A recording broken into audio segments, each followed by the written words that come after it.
A curse has befallen the region of Icewind Dale, in the form of an unrelenting winter that has slowly chipped away at those who live here for 2 long years. Most have lost the will to believe it will ever end, as hundreds of adventurers have flocked to this region in an attempt to end the curse and go down in history. None have succeeded. Those who do live to tell their tales are left frozen and mutilated by the horrors of the region. Join us as an unlikely group of adventurers come together to try and best these lands and put an end to the curse. Good evening, everyone. Welcome to Tabletop Tyranny, where we neither play around tabletop nor are we tyrannical. I'm Jacob. I'm the DM. As usual, we have our 6 fun adventures here. Waving, doing stuff. It's been a while since we played. It's been a couple of weeks, but we are back. We are back, baby. Yeah. As far as the recap goes, that's all I really need to do. If you want to watch any of our past content, check it out on the same YouTube channel that you're at. But yeah, without further ado, get into our question of the day as Tyler and Ethan move closer and closer to kissing on camera that I am comfortable for. Yes, so we're gonna do a little bit of a riddle to earn inspiration. I know you guys have missed them. This one isn't too hard, okay? So let's share this riddle. I'm sure this Oh my God. too hard because I just lagged out for a second. Dear God. All right, here we go. What kind of room has no walls, doors, or windows?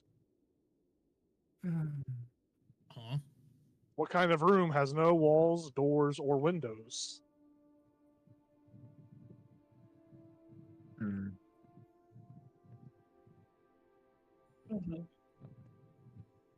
Yeah, I feel like I've heard this before. Would it be like a cruel prank if I just re-asked the same riddles that I did in the past? That would be hilarious. And then just gaslight y'all all to think that I'm not. It's a new riddle.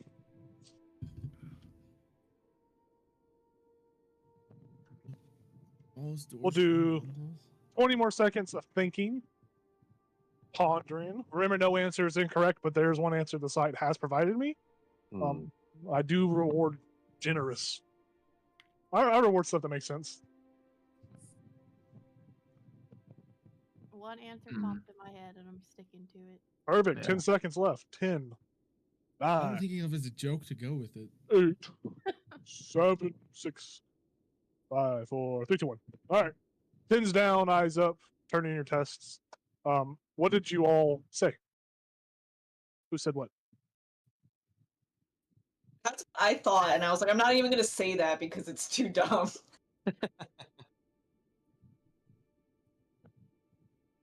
I went straight to Roomba. Okay. Yeah, that's fun. All right. Very nice. I thought box. Me too. Okay, I was like, my answer is not matching everyone. Mine's God, am I easier compared to all stupid? these. Wow. Yeah, that's what I was thinking. I was like, My head's What was- just in brain rot mode, I guess. So you don't know. What did you think, Ethan? A rubber room with rats. Rats make me crazy. Crazy. I was crazy once. They locked me That's in a room. definitely not it. That's not it. That's definitely not it. I'll tell you that right now. So the answer they were looking for was a mushroom. So I'm going to give it to the Fucking brooms, annoying. the brooms, and the Roomba, because those are basically kind of like play on words on the answer. like So if a you already have box inspiration, can be a room for a small animal, but whatever. What a rubber room. don't you already have inspiration? Why are you complaining? I don't know, because I can.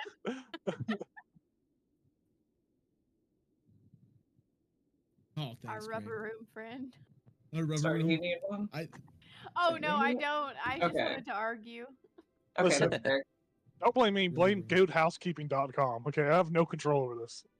Good house. Rubber room with rats. Source of all That's good. riddles. A little bit of a recap for our last session, just to kind of refresh the players' minds as well. With the battle behind them, the battle at the Kraken's Kiss, that is, the party split the treasure amongst themselves. Caldra and Heise had a heartfelt moment. Contracts were renegotiated with Avarice, and the biggest change to their contracts was that the party no longer received a daily allowance. And now I'm rereading my recap, and dear God, do I have typos and errors. It's actually annoying. But yeah, no longer receiving a daily allowance that was renegotiated. The discussion then kind of shifted as the party thought about what they were going to have to do to prove their innocence. It seemed that they would need to find Captain Narlagath and use her as a witness. An even larger question was then posed: how exactly would they get into the town speaker meeting to reveal the doppelganger infiltration? There were some ideas that were discussed, but nothing was really set in stone. And Avarice even reached out to the other party, first trying to contact Lorien, and with that failing, she contacted Elazel, where Elazel shared the news that Lorien had died, gone off to bugbear heaven, to send one of. He said that he would speak to the rest of the group about the ongoings of the other party and whatnot. And Elazel requested a gargoyle be sent, to which Avarice did send. But before the party could go and prove their innocence, Avarice redirected them to locating whatever the compass or whatever she was now guiding them to after the compass had been, kind of affixed to that nethril metal that she had received from the other party, the netherite metal, so to speak. So as you guys travel through the wilderness, traveling what daylight that was still available to you, you rested. Nothing happened on your watch. A new day dawned where you guys set back out. And eventually on your travels, you found yourself set upon by peritons, which are these monstrous bird stag hybrids. Excuse me, sorry. That usually are taken as a sign of a looming calamity. Dealing with the peritons, the party continued, eventually setting up camp, and each taking watches once again. We see our party members finding sleep with a long day ahead of them. So, as far as that goes, you guys did we did finish the night. Actually, I don't think we actually finished the night. I think you guys finished the battle, and maybe we kind of like side scroll to the end. So let's just go back a little bit. You guys did not take a camp stress, but you guys are now taking. Camp's been set up. You guys have all traveled. Yeah. You guys have. I guess I should just read what I typed out because I made an oopsie. So the battle against the Peritons now over with. We see our party recovering from the aerial ambush. You guys are isolated from the world as you have been these past few days in the middle of this frozen wasteland with nothing around you for miles and miles.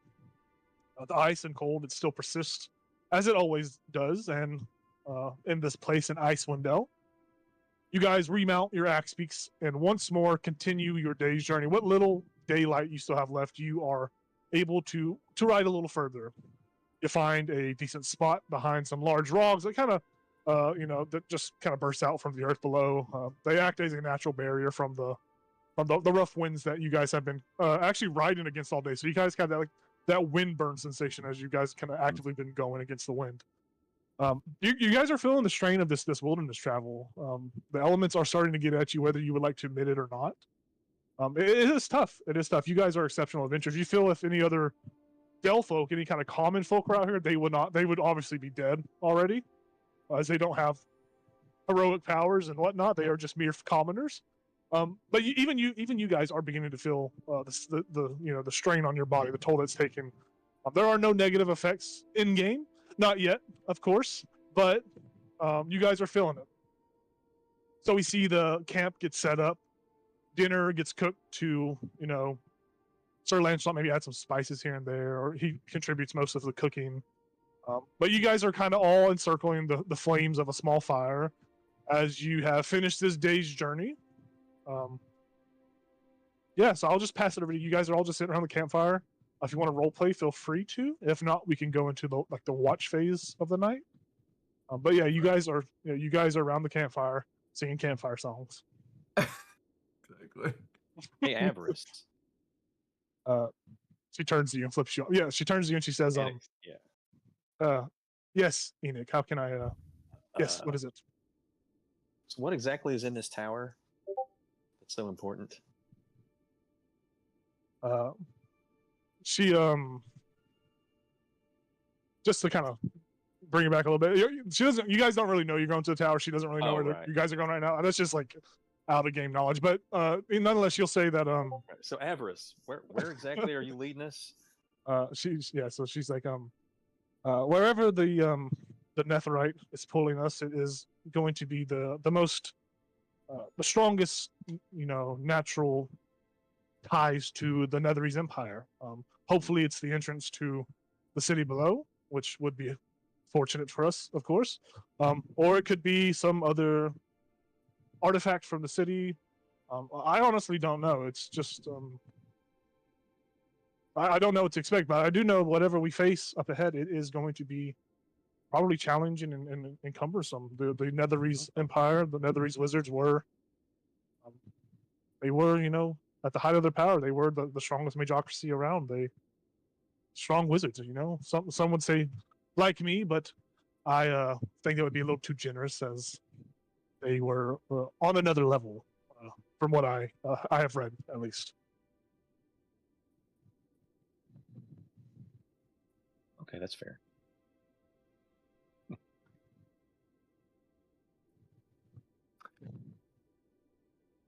Um. Yes, Antiochus, why are you raising your Okay. hand? Yeah. Part of our new deal was that you share everything you knew about my father and his death and such.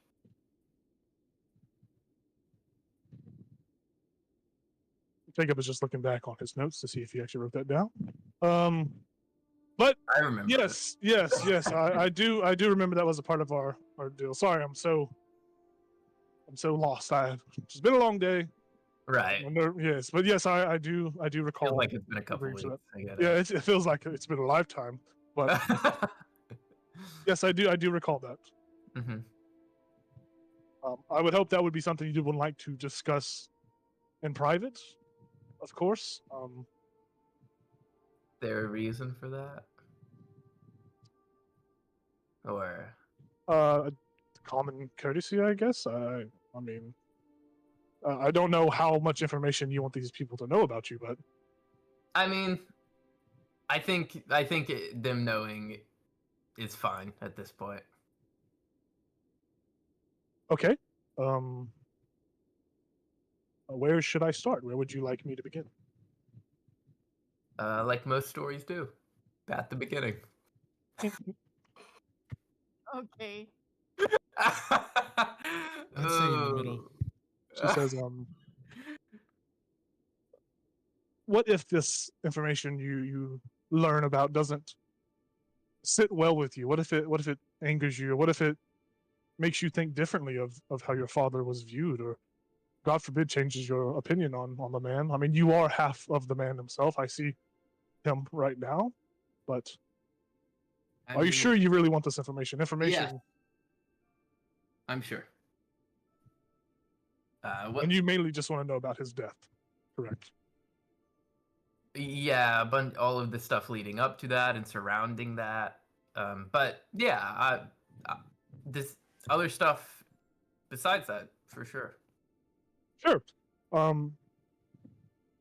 So, as they say in the beginning, from what I experienced, from what I knew of your father, it was I wasn't there in the beginning. I kind of, didn't meet your father when he was born.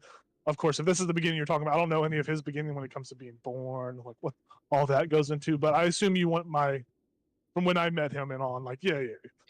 Just want to clarify before I continue. Okay. So yes, when I was at the school for the Arcane Brotherhood, when I was at the school learning, studying, obviously I was inducted through, I would like to say my own skills, but being born within the Brotherhood also assisted in me learning. My mother, she had given birth to me and given birth to me there, and I, as I grew stronger magically, and I eventually ran into your father. Your father was very, well knowledge, very well acknowledged among the community there. Even so much to say that it was kind of like all powerful wizards usually become. They start to go a little bad. Information kind of drives them to having an ego of sorts, and so when I was young, when I was about 7 or 8, I had overheard what your father was doing. I had overheard his research when it came to the simulacrums and all that. He very much dug deep into his research on that, which obviously I can see why he wanted to create you, of course. But I was in the library and I overheard him talking to my mother at one point, which my mother and your father had developed a relationship in their time. They had become close to one another. Yes. Oh, so are we like siblings in a way? Are we? Like... Absolutely not. Oh, okay. But if you would like to think of it like that, sure, fine. Yes, Okay. your father and my mom had grown close, sharing notes as one does. My mother was a esteemed necromancer. She had delved deep into the side of necromancy when she was, probably around my age now, but that's besides the fact. Well, I overheard my mother and your father talking, and they were talking about simulacrums, and I heard your father reveal some information to my mother that I don't think I was supposed to hear. And I don't know if I should tell you that now or in private. I feel like that's something that you might want to hear in private. Are you sure? I think it would cause you to question your existence if I. Okay. I'll just tell you then. You Yeah. seem like you're eager to learn. So I had overheard from that your father was just another simulacrum, a long line of simulacrums. He was not real to the extent of the word. Much like yourself, you are made of illusionary magic and flesh and whatnot. But he was from a long line of simulacrums, and it tied back to to some name that was lost in time. I can't recall it at the moment, but so I overheard that, and one day, when I was doing my research on the Netherese empires, your father came and said some very inappropriate, not inappropriate, very mean things to me. I was 10, 9. So me and him had a little bit of a fight of sorts. I wounded his ego. He wounded my ego. I suffered severe wounds that day, but I bounced back. But upon that transgression, I did go to the council. I did go to the other archmages, and I did. I reported what I had heard. I reported that he was a simulacrum. And at the time, the committee, whoever, the big wigs that were up there, they deemed that a simulacrum was not worthy of being an archmage. So your father was stripped of his accomplishments. He was exiled to a degree. And when he gained pushback, he learned that I did it. He had tried to kill me. To which, with the to which I obviously he didn't succeed. So I killed him. In a sense, I killed him. Yeah, I did kill him. Both physically and intellectually, career-wise, I blotched his. I got his name blotched out from the text. He is no longer a part of the history of the Arcane Brotherhood. You asked for this information, and I obviously I'm gleaming over some details that I don't think you would want to hear. But he did a severe wound to me. He hurt me, and I got my lick back, as the kids say these days. How'd you kill him? I had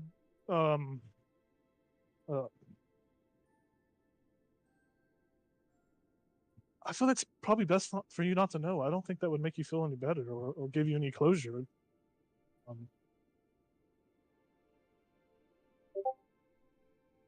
I want to know though. Is that not my right?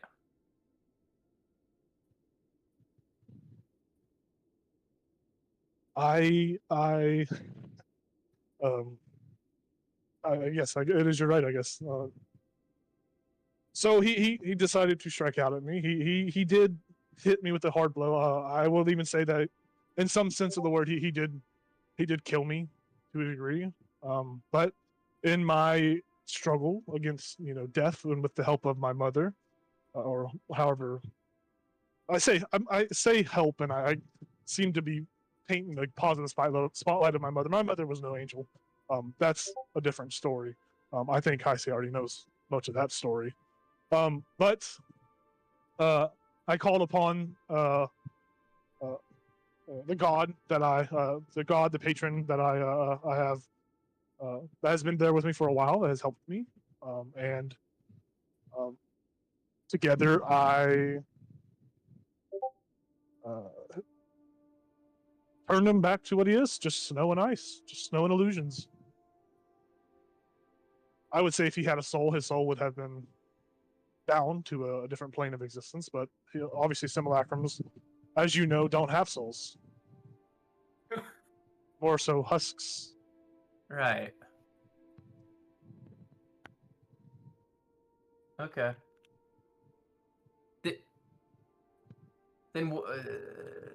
Then what am I? What am I? What is this? Obviously, your father was an impressive wizard before I got his name etched out of the history books. I figured that over the time from the past simulacrums that were in this long line of simulacrums, that he had perfected some sort of temporary soul binding. Maybe this, she like points to the hourglass on your neck. Maybe that is the only remaining piece from the original creator that has kept you going. Mm-hmm.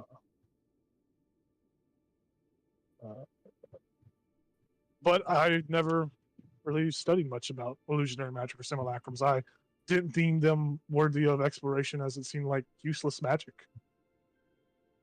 Right. Okay. So I'm dead whenever this this is, or I stop existing. When this is... I would assume so, but then again, like I said, I don't have expertise in this, so I could be Right. wrong. Like this is just from my own perspective. I could be totally wrong, but Okay. Well, thanks for sharing. Yep.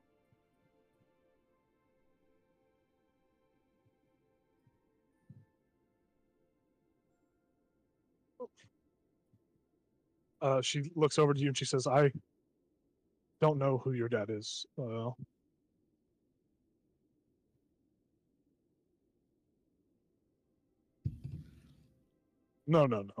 She says, "I don't even know who your dad. Do you know who your dad is? I don't even know who your dad is." Oh, no. I think I would have remembered the tiefling of, or whatever your father was. I think I could remember. She like does this with her hand. She's like encompassing your body with it. I would remember something around that. Do you know anyone who would know about me, or my time running out? The only person that I can think of that would know much about your father's work would be my mother, Lynn, or I would say Dazan, but Dazan, from what my familiar, which you guys don't really see my familiar much. I don't use it out here, but from what my familiar says, Dazan is no longer with us. He was a master of illusion magic as well. But the only person I can think of would be my mother, and I don't know if she would really go into detail. She's a very secretive woman. You think I have baggage and secrets? She is the one that really has the. She has something's going on. Something I don't know. I've grown apart from her, and she doesn't usually open up. Sure.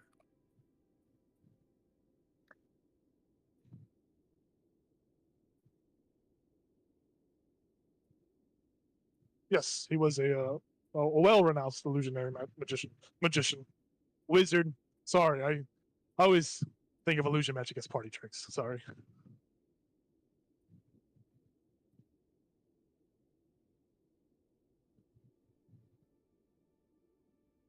Potentially, but from what or from what my familiar saw, it very much looked authentic. Like he was tied to a pyre and burned alive. But I mean, I wouldn't put it past him. He was a wizard of Thay at some point in time, but I don't think he's still around.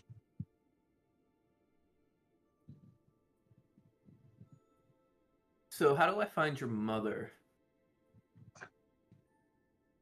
Well, you turn yourself into a kobold and go be in her service. She likes kobolds. She is a believer in the lower intelligent life forms that are out there. So, I mean, you might fit right in with her. She might just take you in as is. The fuck? Is that a joke? Yes, it was meant to be. One was it not? Okay. Am I not doing that correct? No, you're good.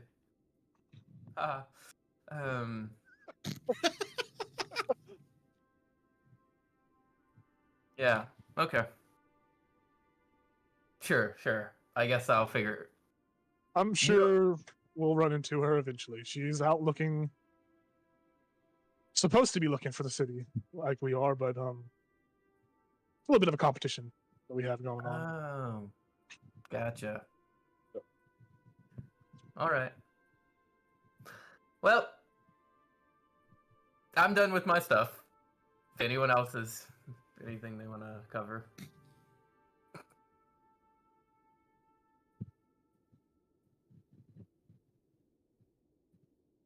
No. Cool.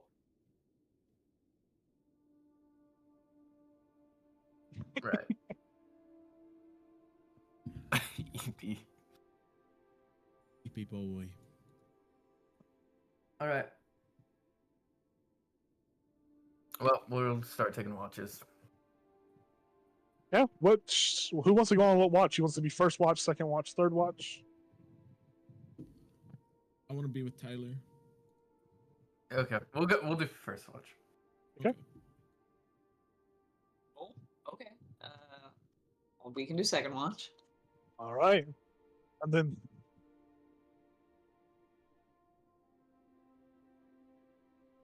I don't know. Okay, because I'm suddenly nervous that you're gonna like continue a conversation that I don't remember having. So that's a new nightmare for me. Holy shit. I'm like, please don't. And that leaves the last watch to Little Miss Talk a Lot and No Talk at All, man. Kaldra and Enoch. Oh, I think you're muted, Nate.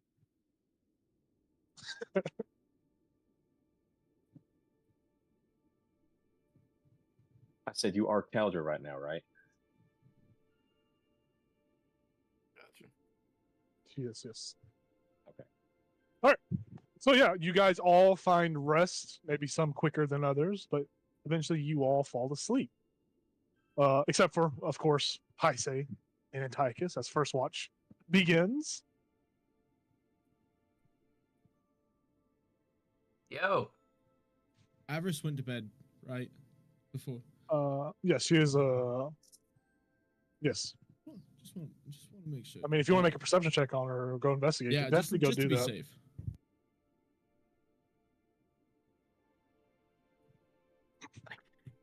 Stare at her for a while. A 16. Yeah, I mean, she looks like she's sleeping. Wait. All right.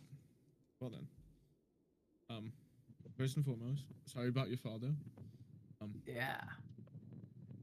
Sorry that she killed him. Yeah, basically fucking dispelled him out of existence. She give him like magic cancer or something.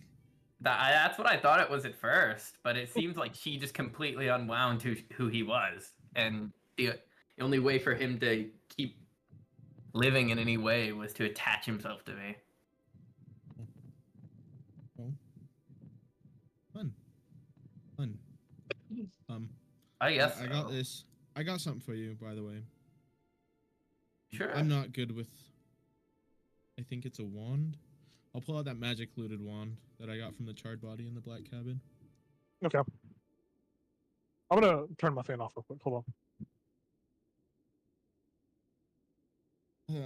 I don't know what the wand does, but I feel like this is more your expertise. Sure. Yeah. I can identify it. Yes, the wand. That's what you're giving him, right? Yes, Yeah. that is what I'm giving him. This is the wand of. Let me look for my notes. It's a wand of disintegration. Maybe. That would be Maybe. fun. A wand of wish. Yeah, you must be out of your fucking mind. I thought I had it written down.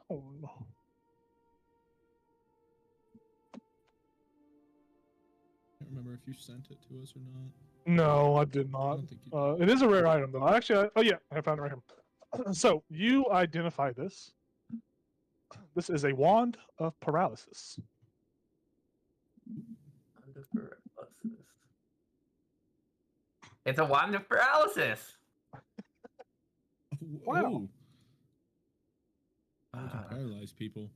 That's always fun. Yeah.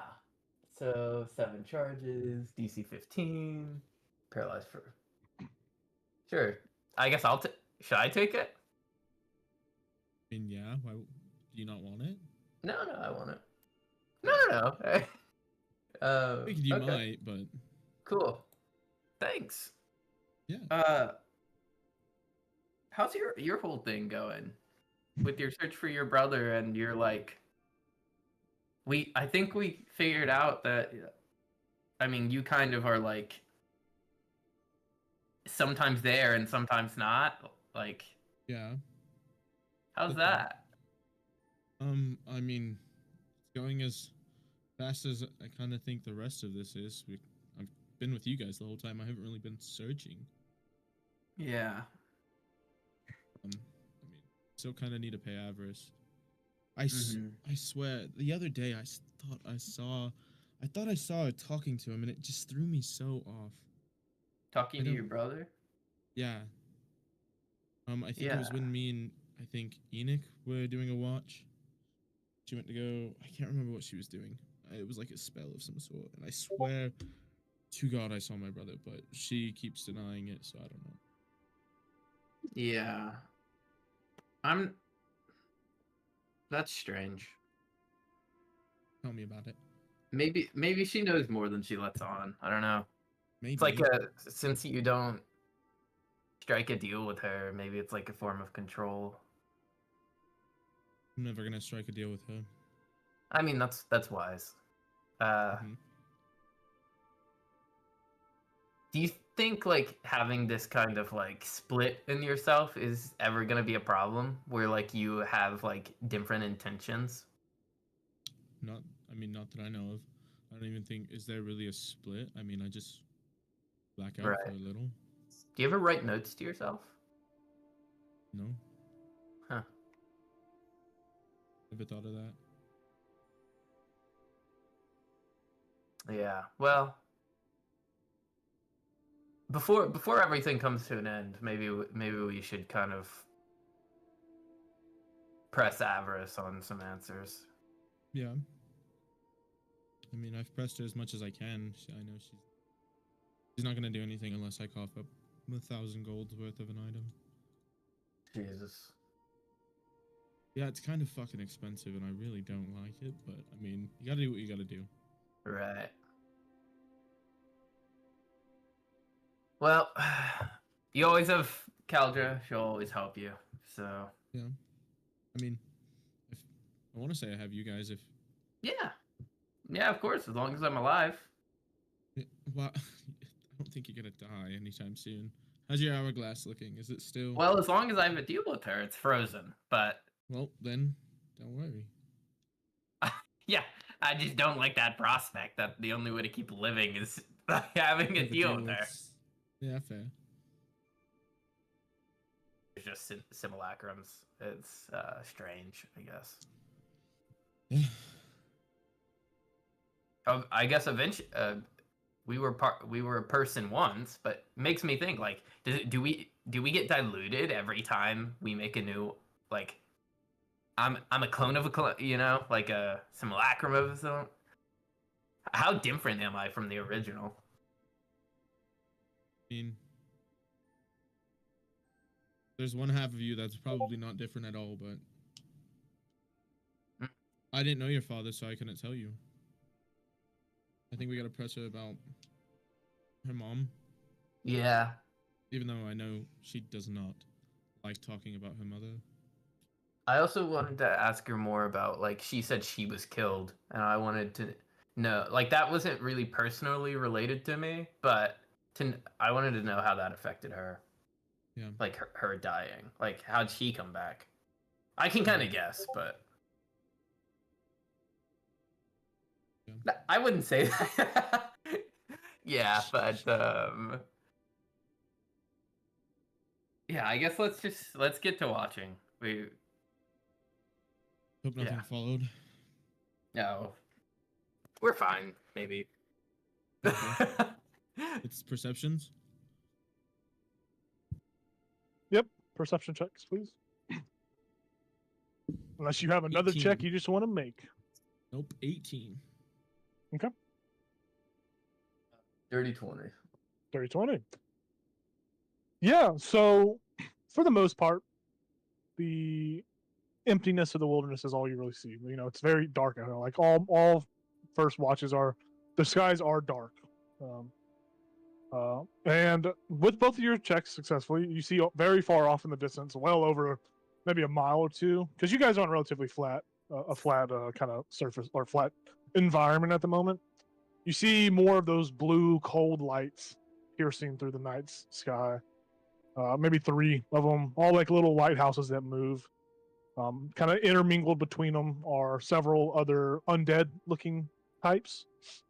They all appear to be moving in the same direction. You can't really make out much besides just the, just the outlines and the Coming towards us? No, they're not coming towards you. They are not. You guys see them walking, not towards you all. Probably more so in the not in the opposite direction, but kind of like we'll say northmost, like a northern direction. Sure. Other than that, you don't really see anything that really stands out during this watch. Oh. I mean, that does stand out, but you know what I mean. Yeah, I guess we'll just give a as we wake the next watch up. We'll give a report. Give them a warning. Yeah. Yeah, and it's not like they take you watch them walk, and it takes them maybe 30 minutes before the lights kind of just wink out as they get too far away to even see. I'll Yep. wake up Sir Lancelot. Wake up! Oh shit! Oh, wake up, Kitris. Again, he's just like sitting there with his eyes opened, and he snorts for a second, and he's like, It's your time. Thank you. And he gets up. Good night. Good night.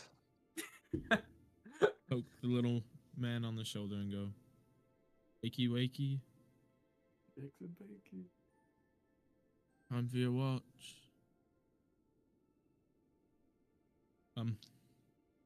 Yeah, the casual blue guys, the lighthouses, should I say. And that's it. They weren't coming toward us, but keep your eye peeled. Or why they are all just out lately. Like this is the most we've seen them.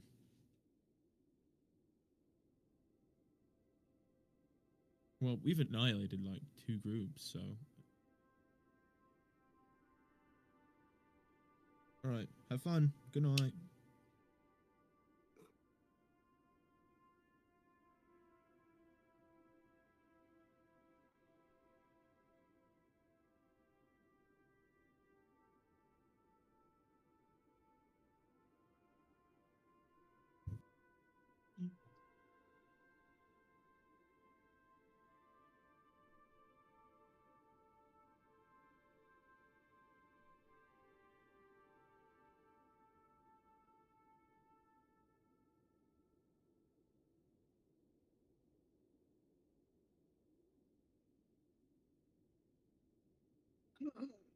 Always. Let me think for a second.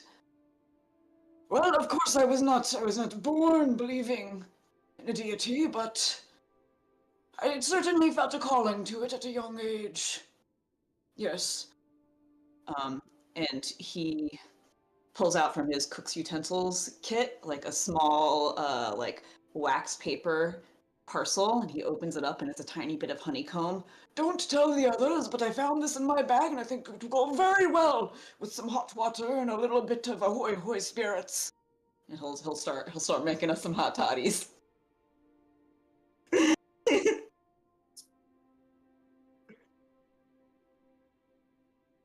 Oh, did I say hot toddy? I meant hot turtley. It's a specialty of ahoy hoy. You'll love it.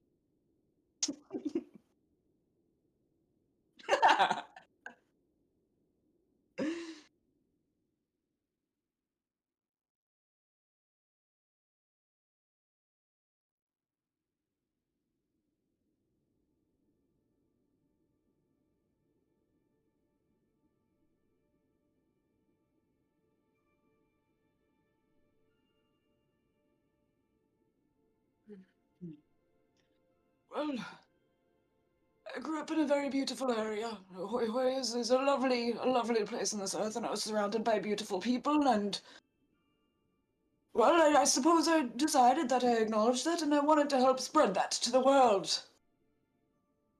I heard of horrible things abroad, and I saw no reason that should be the case.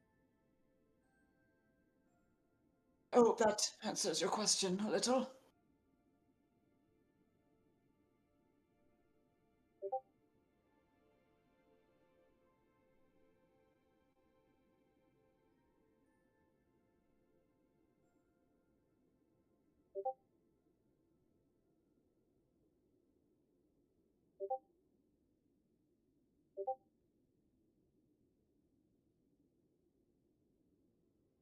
What it means.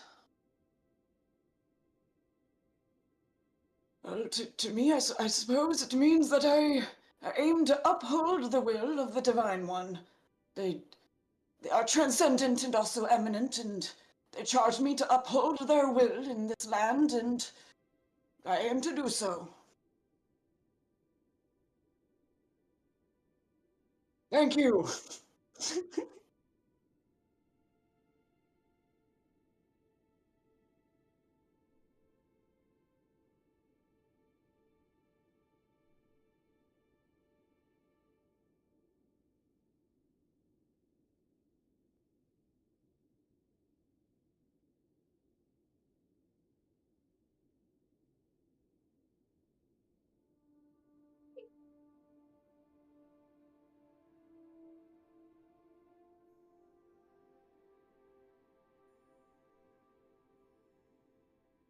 So,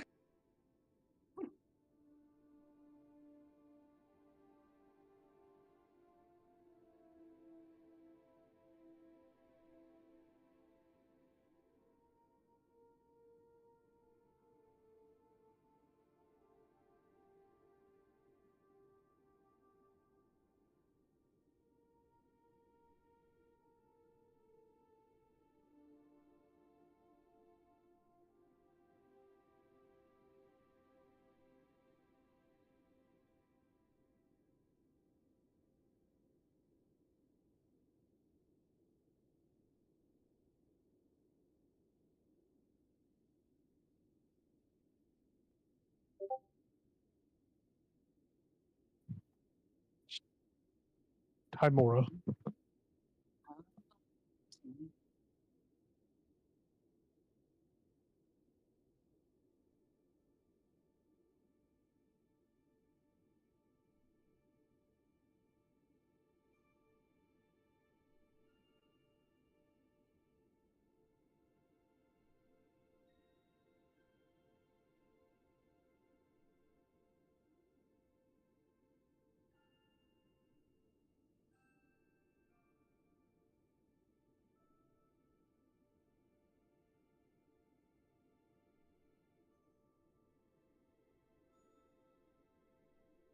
did you come across this coin, if I may?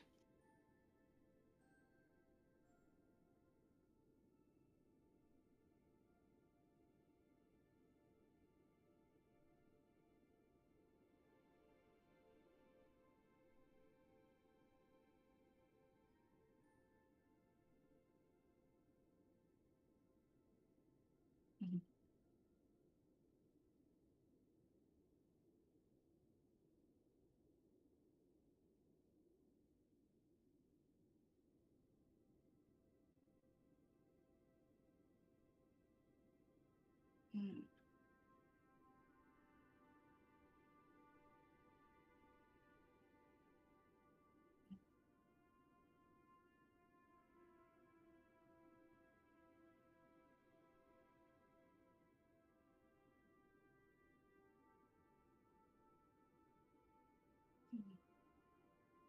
Can I roll to see how much I would know about Tamara? Yeah, I mean, you are. Yeah, you can roll with advantage. Roll religion check with advantage. Or, I mean, if there's like something that you think I would know, then. I think you're a pal. I don't know who does Sir Lancelot worship. Like, do you have a god, or are you just a holy You love the holy pantheon. That's a secret. I will say for that because I would say roll with advantage just to see if it would be in the wheelhouse of your knowledge. Okay, I got 17. Yeah. For the most part, you do know Timora. You do know she's the goddess of luck. She is a good, cheerful and curious goddess. She usually bless people that need a little help, a little pick me up, or some that are on the wrong path and tries to guide them with by chance and luck. Most of her followers find her through luck itself. She is kind of a lesser known. Well, she's known, but she's like one of the smaller gods. Like she has her own like private, smaller followers.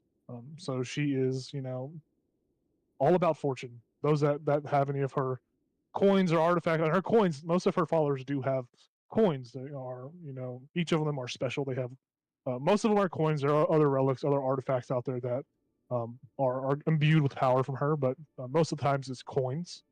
And with these coins, there is always a percentage or always a chance that Timora can directly help her followers,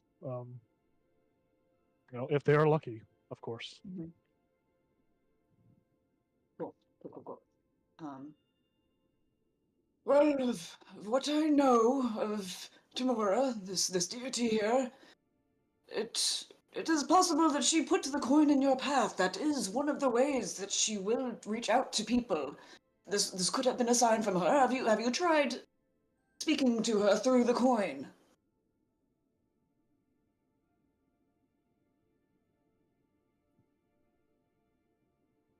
Yeah.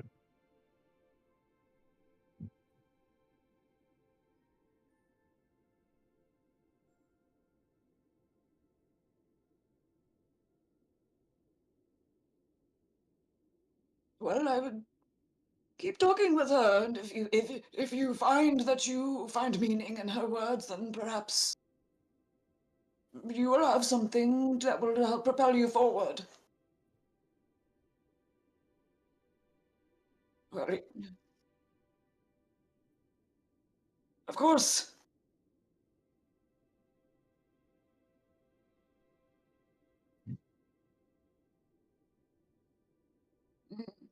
Well, as everyone knows, the world is held aloft on the back of a giant turtle.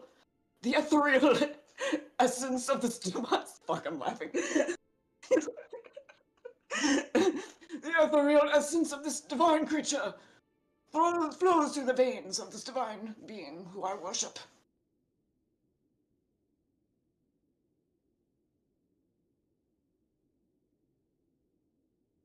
Yes. You see, my god is born of ichor and nectar, their excellences, already bursting from their being.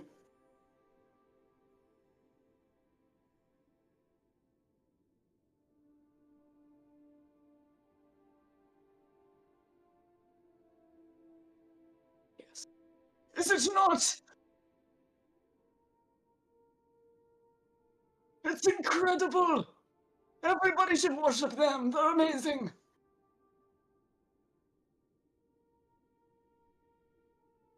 Keep them in mind, though.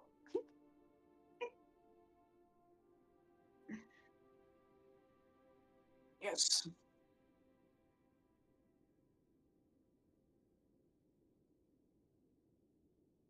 Of course, and I enjoyed speaking with you as well.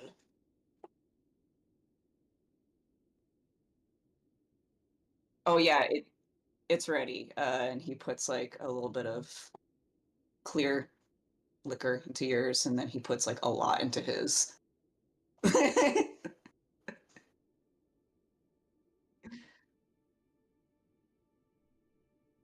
It's also cooling if you happen to be on the beaches of Ahoy. You should come by sometime.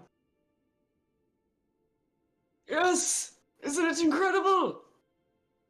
Temperature regulation, it's great for us turtles.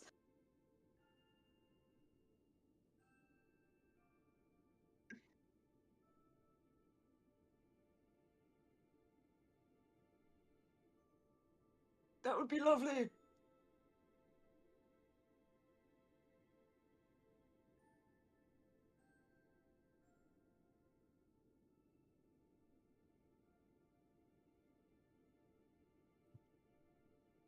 Yeah. I'll pull out my pipe and slightly correct yours. Having a having a pipe off over here. Perfect. Yeah. Go ahead and roll some perception checks for me.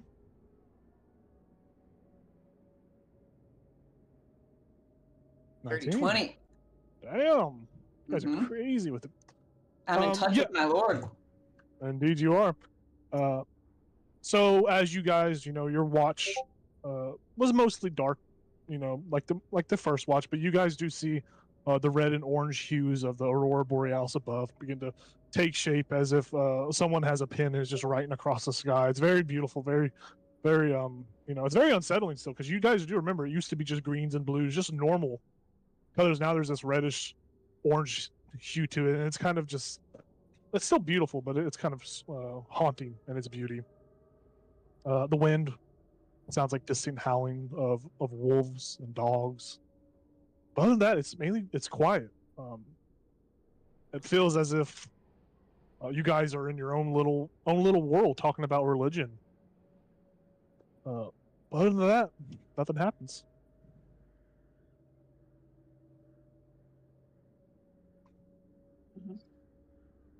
Very nice. I don't remember. Enoch, is Enoch going to watch? Yeah. Okay, I will wake up Enoch. Okay. Yeah, exactly. It's time for watch already. Alrighty. I'll get up.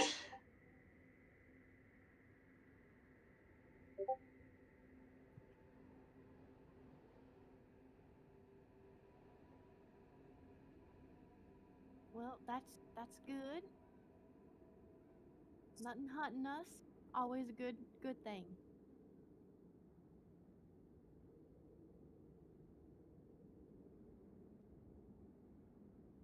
Oh,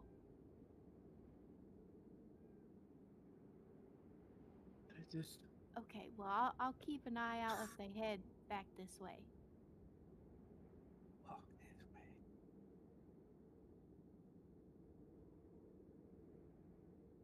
Alrighty. Good night.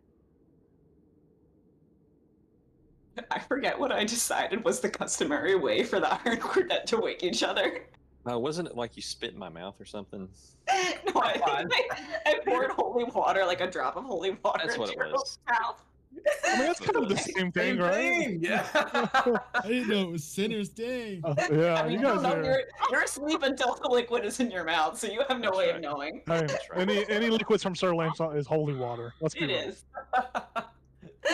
Okay, I'm not gonna be gross though, so I drip a holy water in your mouth. Actually, wait, no, I'm gonna drip some hot tortellini into your mouth. No. I'll put a small one next to you for the watch. Whenever people wake Enoch up, he always wakes up clean. I'm used to it. I dodge it. Yeah, Definitely. You know what's coming. Oh, It's time for goodness. watch. Thanks, Lancelot. You're welcome. We did not see anything. The gods are Good. good. Remember that. If you say so. Oh my goodness. Good night. Alrighty. Right. Don't let the Eritons bite. What? Those things we just those big giant creepy birds we just fought. Paratons. All right. Sure. So Lancelot's either drunk or having an amnesia attack right now. Might be both. This is how Lancelot No, loses you'll never his know. memory. I guess that happened. You blacking out too? All right. Cool. I'm gonna sit down by the fire. I'm gonna pull out my little board took from the ship with like the carving on it. I'm gonna start like putting like flowers around it and trying to get it into my brambler shield. Okay. Like Yeah. using the flower vines to like get it. Yeah, I'll say you could easily do that. I mean, you're a druid. You know how to work with wood. So there's no roll, nothing. You successfully do it. You make it look beautiful, and there's memories in the shield now. Cool. And then I'm gonna turn to Enoch and be like, Enoch, you said your parents are from the tree ghost tribe, right? Yeah, my mother is. She was a My- ghost weaver, right? That I'm sounds going right. off my notes. I'm going Yeah. off my notes. It's been a while, but yeah, that sounds about right. And you said they were passive? My father is actually Andante, which is a type of Grey Orc. Oh, and his And name they is are- Cornelius. Yes, right? they are pacifists, Okay. which is how the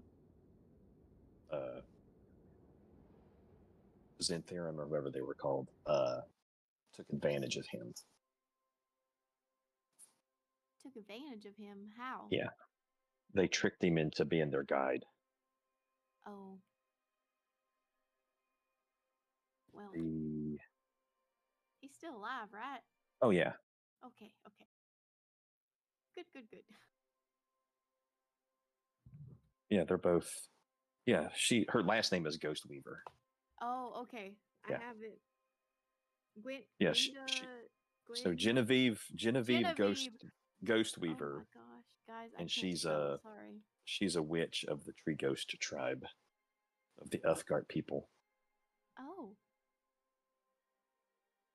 Well, I remember you mentioning it. Sorry, I didn't remember.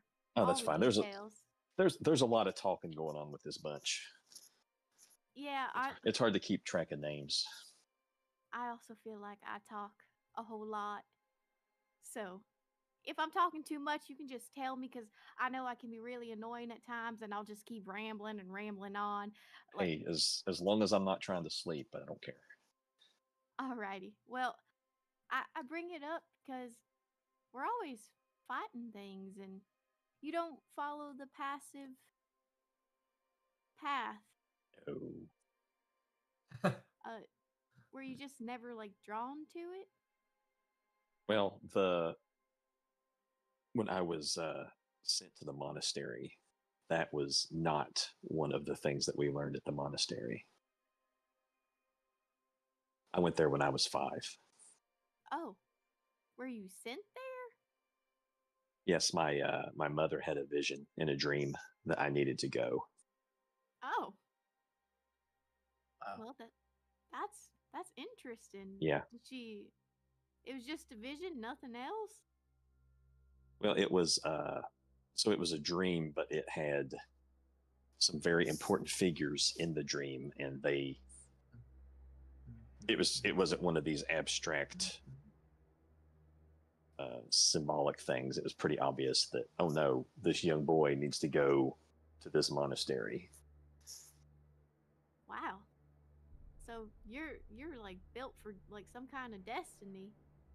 I'm not sure what it is, but I don't know if it was just to keep me safe or because I don't know if you can see it in the light. But he kind of turns his head, and I don't know. Yeah, in the firelight, you can see. I don't know if I think I haven't brought this up at all in the game, but you can see like a mark between his eyes on his forehead,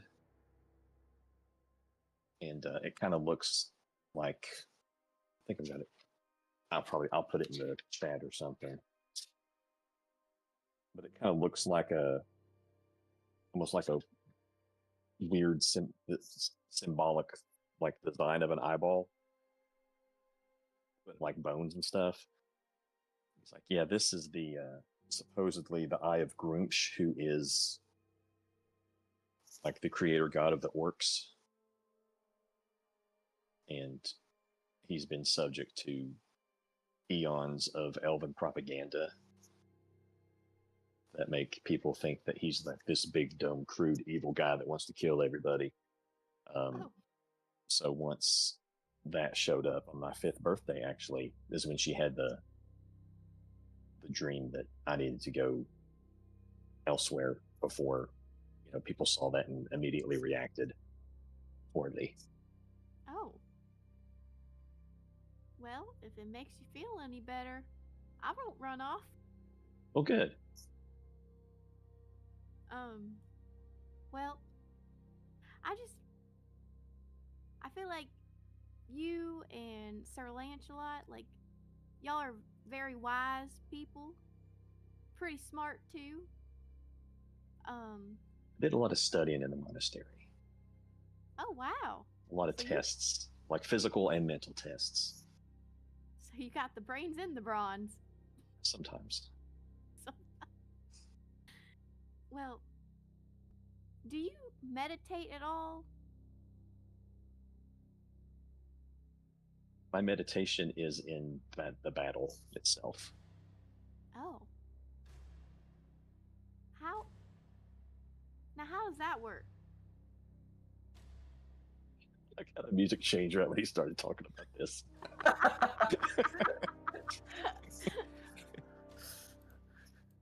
Oh, just something about sometimes the patterns of the movements, and just tapping into the energies that are actually within all of us. But that's one of the things that we learned, is how to tap into them even more so.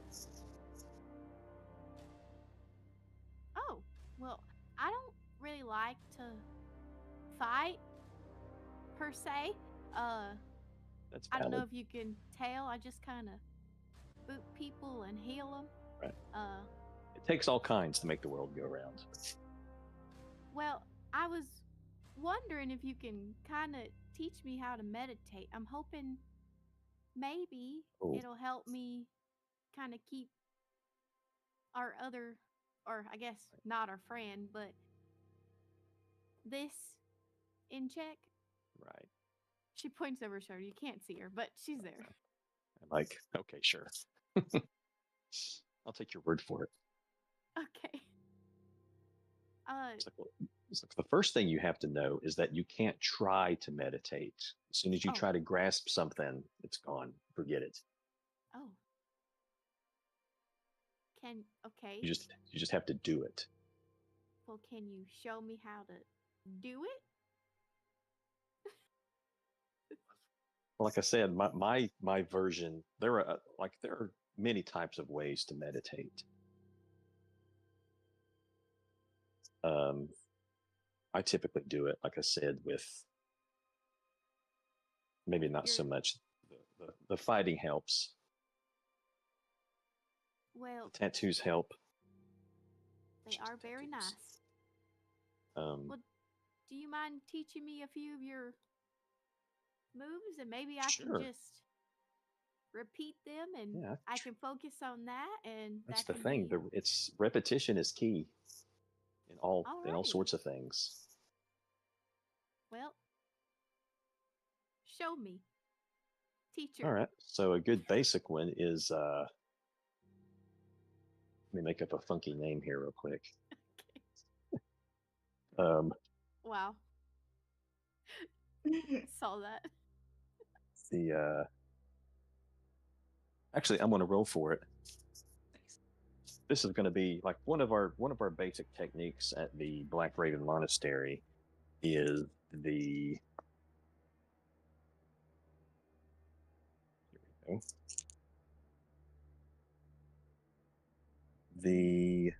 Stalking.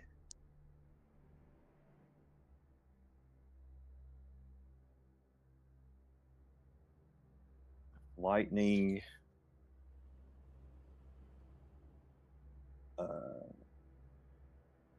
Got a list of names.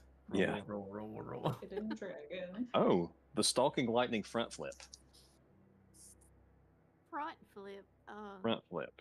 Really helps me. Yeah, clear that might be a little. That might be a little advanced. ambitious. Can we leave out the front flip, or Yeah. is that the whole move? Just be No. stalking lightning. Yeah. How about the serene? Oh, here we go. I know one. The serene ghost finger trap. Pause, dude. Very. What you do is you sit down in a comfortable position. Again, that's up to you. I'll crisscross applesauce. Okay. Take your hands like this.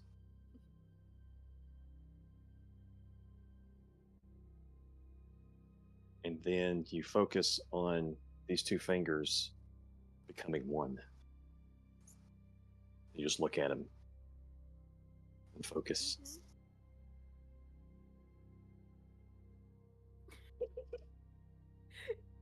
She's just staring really hard and scrunching her eyes. Right. Am I doing it right? Again, don't try too hard. Oh. You have to and when I say focus, you're actually like focus. You're staring through the fingers, not staring at the fingers. Uh-huh. Right.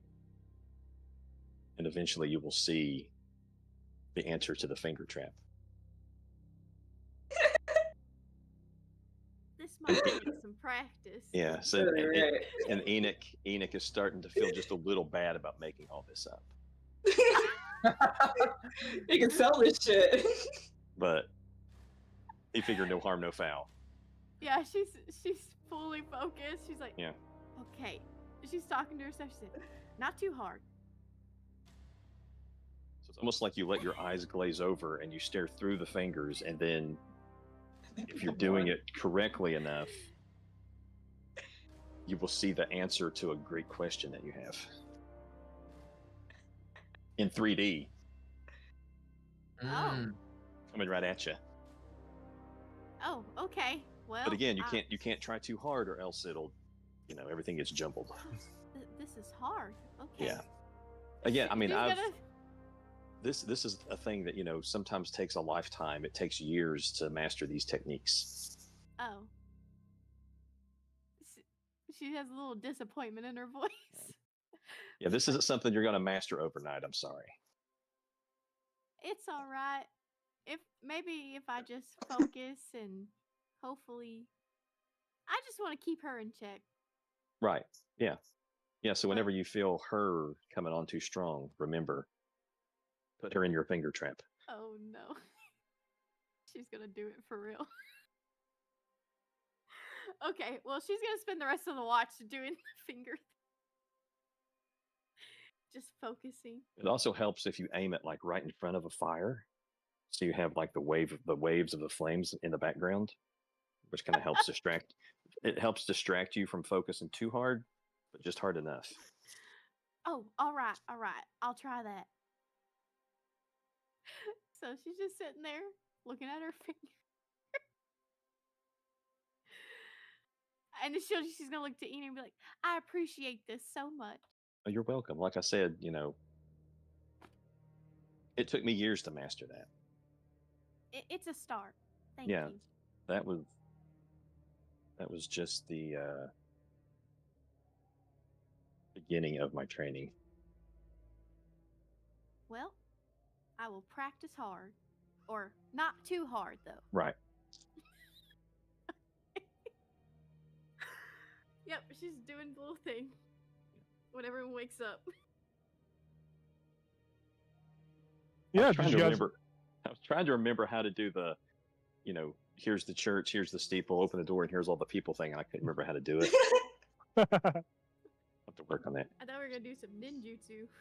Yeah, that's what I was waiting for.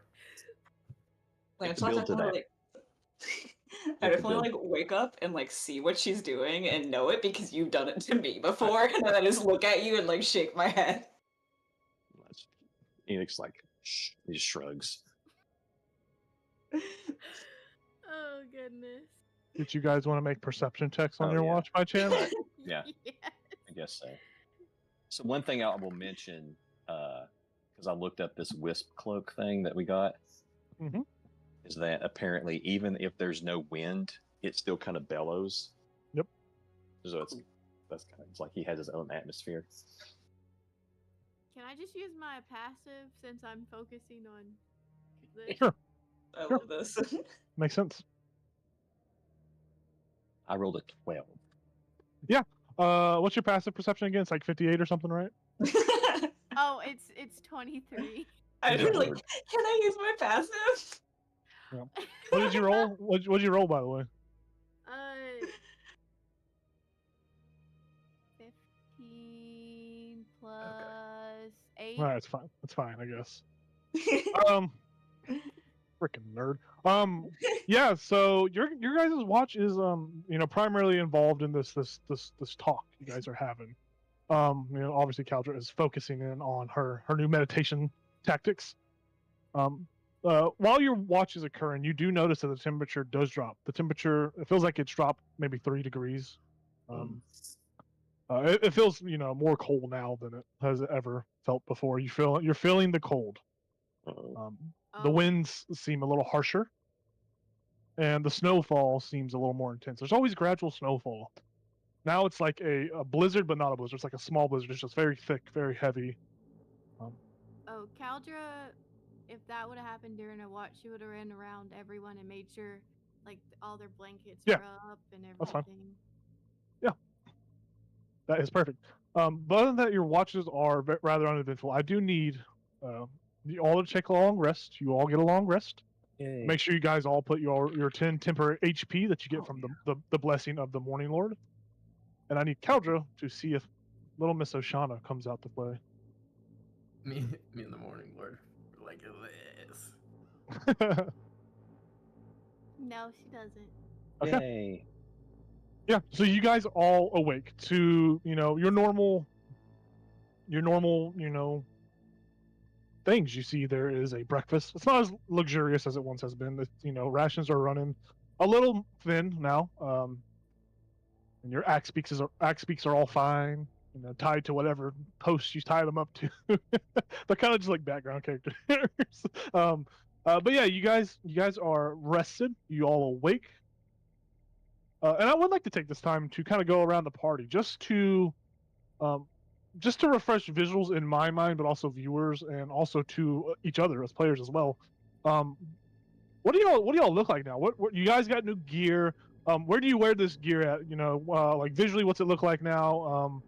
Has there been any changes to your, what you do with your appearance? Has that changed? Obviously, I know Caldra's is a little more glaring since she no longer has her shawl. You guys have new weapons, like you guys have some revolvers. Obviously, Antiochus has got a crazy ass shotgun. We're gonna go around the room and just kind of revisit this. I want to get a better visual in my mind, just because it has been a couple sessions. You guys have developed a lot actually. So what's it looking like? We will go. Oh, Yikes. Oh no! and with that blood curdling sound My effect. party members. Yeah, you guys all awake to someone's dead. No. We can just go around. The sun goes out for a second. Yeah, the sun just blinks out of existence. Just a giant snowflake in the sky. Who wants to go first? If not, we can do a little roll. You guys can roll d20s and do like a initiative. Highest goes last, lowest goes first, kind of thing. If you want to do that, go for it.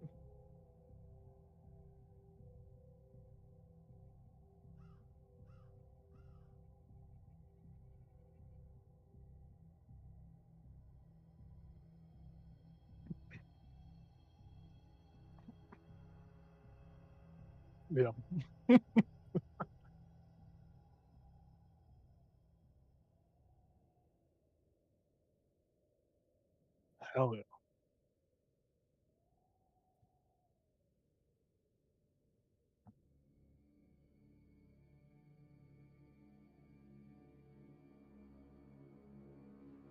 Mm-hmm.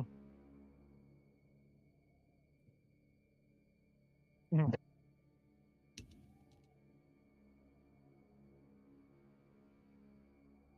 Okay.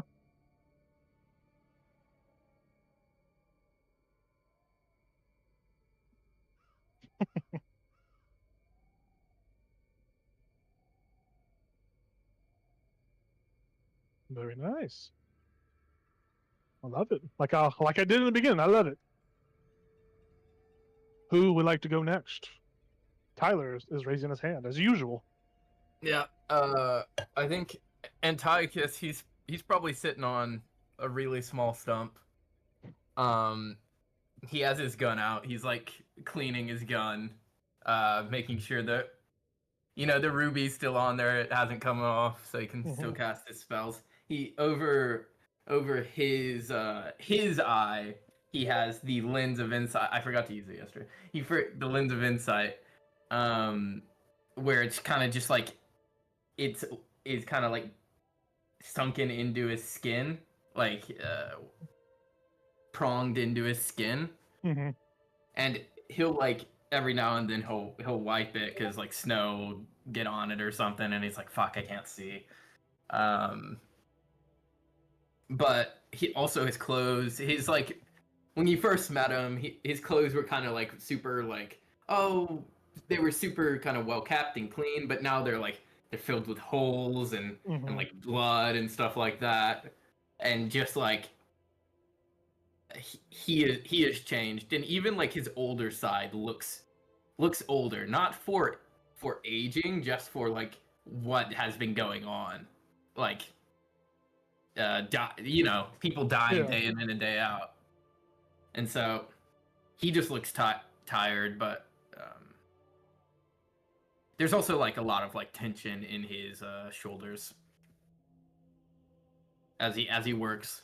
Like he just will have them like scrunched up sometimes, and sometimes he'll remember and be like, I need to stop that, but a lot of times he just carries it. Hell yeah. I love it. Who is next on the chopping block? I'll go. Perfect. Okay. I definitely look a lot different than the beginning. So she is still wearing her little dress, her little blue dress. It's probably tattered at the bottom. It's not as I wouldn't say fancy, but it's not pristine anymore. Dirt, mud. She still has her furry boots on that keep her really warm. And then she has this beautiful cloak from her bestie boo that is fully black and has a little crescent moon on it. Crest of a moon. That kind of droops over the face, but like peeking behind that barely, you can see those bright blue eyes that were previously covered.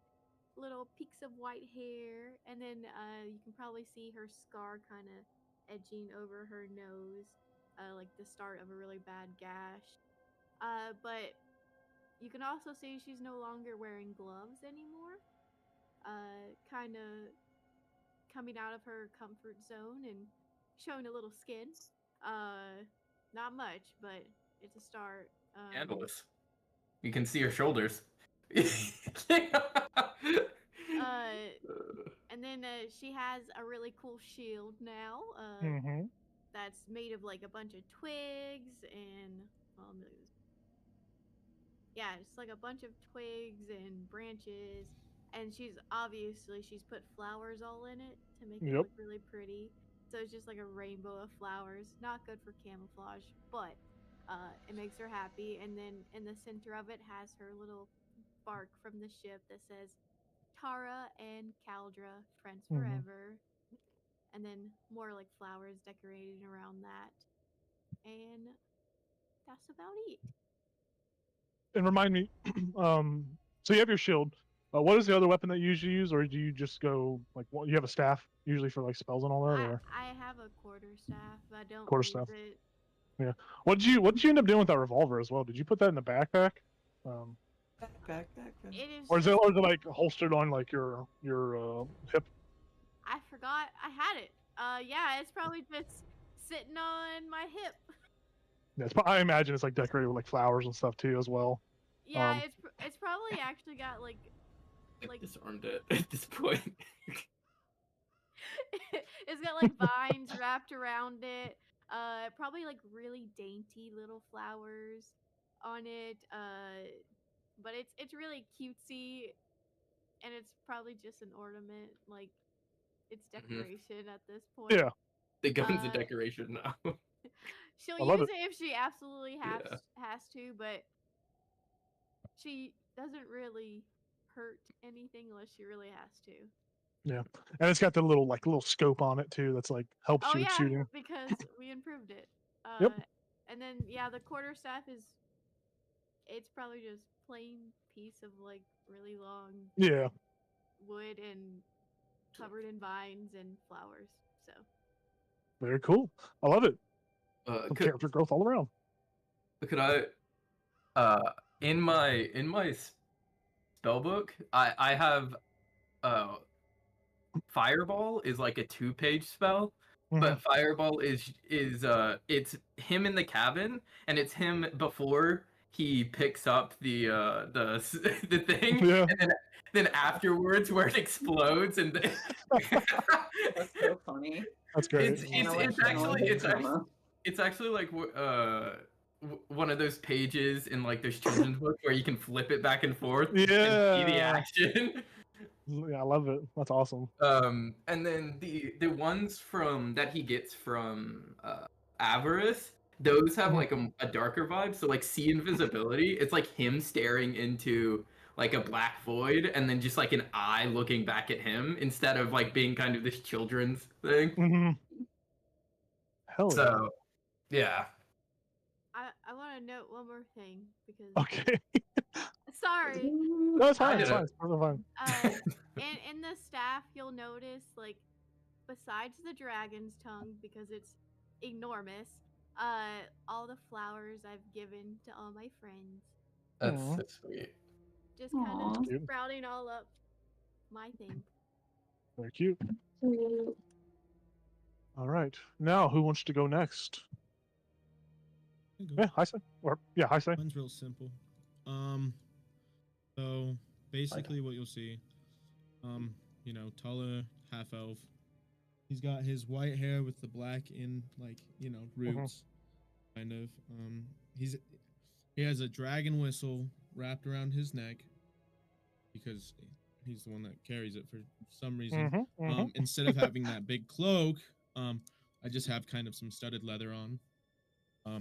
Obviously a puffier shirt. It's kind of like a dress shirt almost, but it's just like puffier and it keeps the warmth in because we're in Icewind Dale. It's white, and it is basically on the studded leather there is like slots for the daggers. Yeah. There's on his hip because there's an empty dagger slot instead of on his hip or on his chest, on his side is the glass carver dagger. Because it is way too big to fit into the little pouch. Because it is like this long of a dagger with a curved end. Weird. Right next to that, his shirt's tucked in because he has to look more professional. But right next to that, he has just in his hip, like kind of in the belt loop, is that pistol that he also has. And right next to it is a spoon that he doesn't know what to do with yet because he was given a spoon. It's kind of just like poking out like, okay, they're here. And yeah, he's still got his nice big old boots on that he's wearing. Warm pants. Hell yeah. I forgot Love you it. guys all have guns. There's a lot of guns in this group. What the heck? We're like a firing line at one point where we're all I out need a of gun now. Let me get the next gun. I'm gonna mix with it. We got it. You We got can it off the literally bounty have hunters. mine. You got a holy hand grenade, Emily. What are you talking about? That's true. Get out! I want a water gun. Super soaker. Yeah. Uh-huh. Just shoot holy water out. Let's go. Hey, maybe you'll find one in the maybe you'll find one in the tower. It's a nether ease. Another East Waterfront. I think with that we move over to the last two, Emily or Nate, if you want to give a visual description again. So Enoch, yeah, he's in half work, but because of the nature of his father, he actually looks a little more fey than he does orc. Mm-hmm. But he's got that wisp cloak, so it's kind of a ragged-looking gray cloak that again looks like it's kind of billowing in the wind, even if there's not any wind.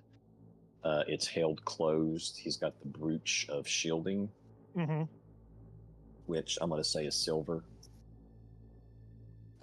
He's got a bandolier. I don't think I've used any. I very rarely have used my darts, but he's got a bandolier of darts across his chest. And his quarterstaff is like a blackthorn wooden stick that he typically just uses as like a walking stick, but he can whack people with it if necessary. And I think otherwise, the tattoos that I always reference that he engages when he starts fighting look like lotus flowers kind of encircling his forearms. But the petals of the flowers are designed such that they're made out of talons and shards of rock. Yep.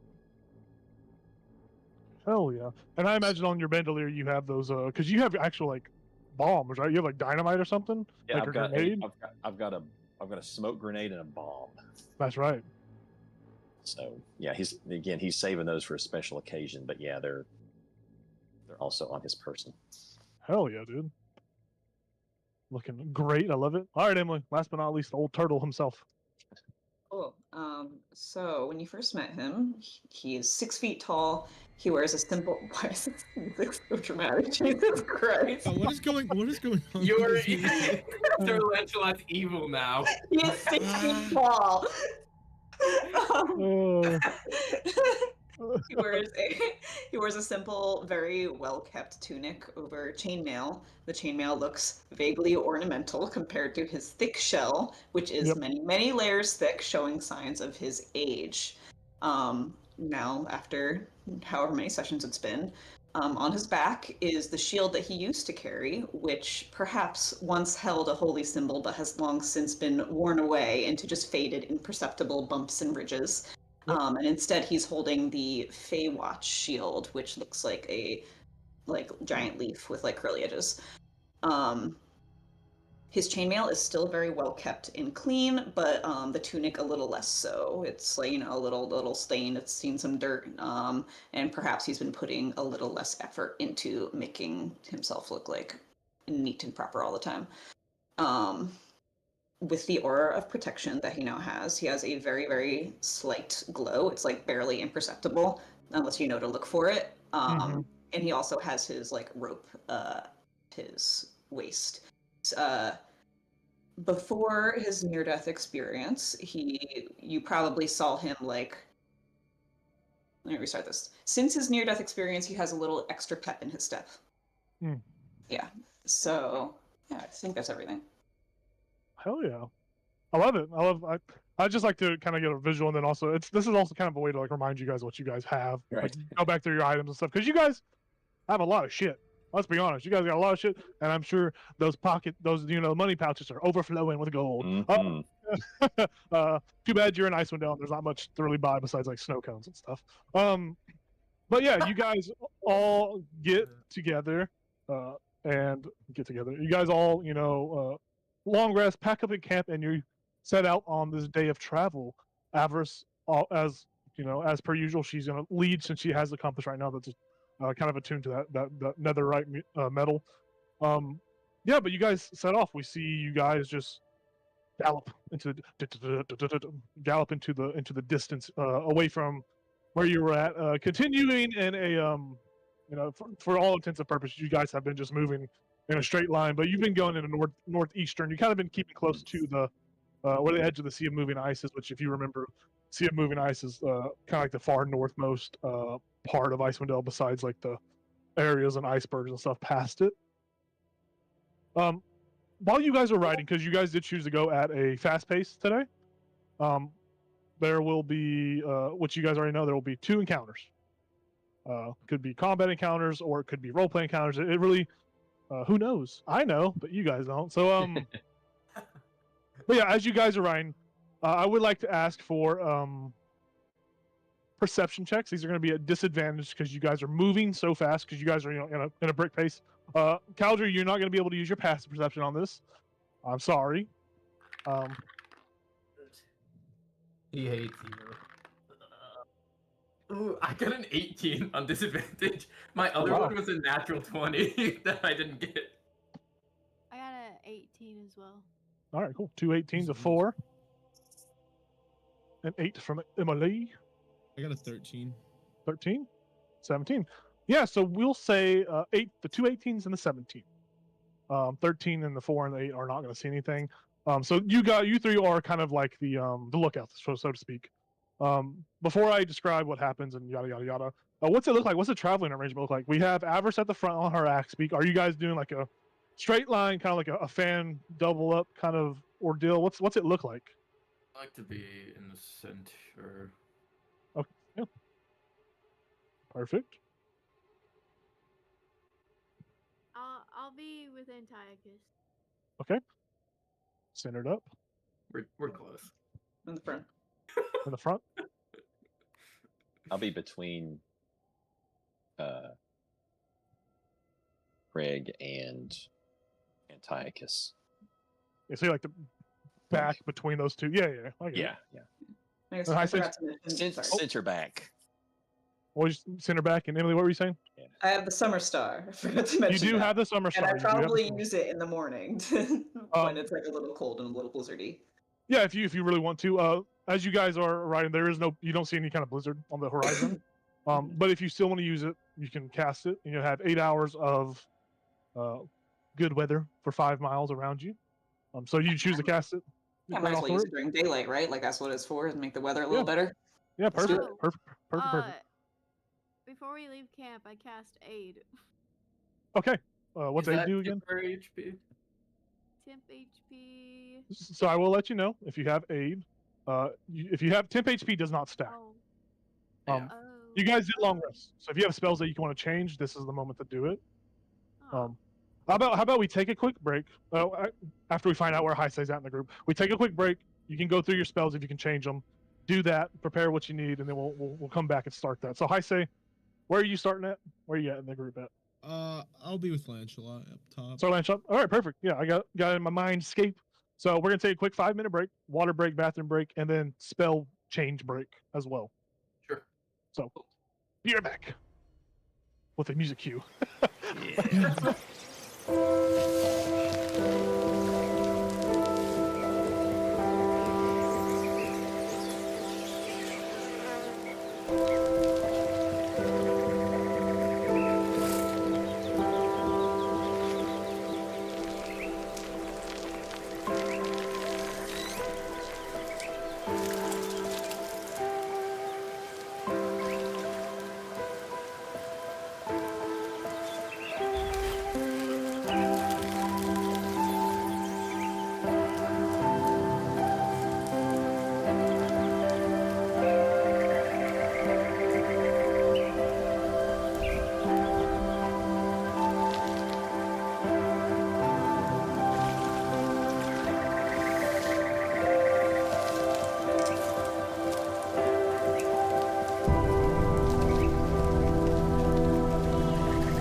welcome back to the stream. Perfect. So we see spells that were changed. I know Cal just changed spells. Anybody else change a spell out? Lancelot? Holy shit! All 100 of them? How'd you know? It's flipped and inverted now. Perfect. Just as a reminder, we had Caldra, Kitris, and then it was Antiochus with the 18s and the high numbers. Yes, Yep. 18 and 17. Perfect. So, yeah, we see you guys set out into the wilderness once more. You all notice this temperature drop. You all feel the cold that is creeping in. You all notice the winds are harsher and the snowfall is more heavier. It's not like blizzard levels, but and it's not like affecting. I mean, it's affecting some vision, but it's not like obscuring or making. Unless it is now. Yeah, you guys set off. Felt an emotion. Actually, around you guys, the Summer Star is activated by Sir Lancelot. There is a. Yes, Ty? No, that was Oh, me. you're doing a good job. Holding up the. Okay.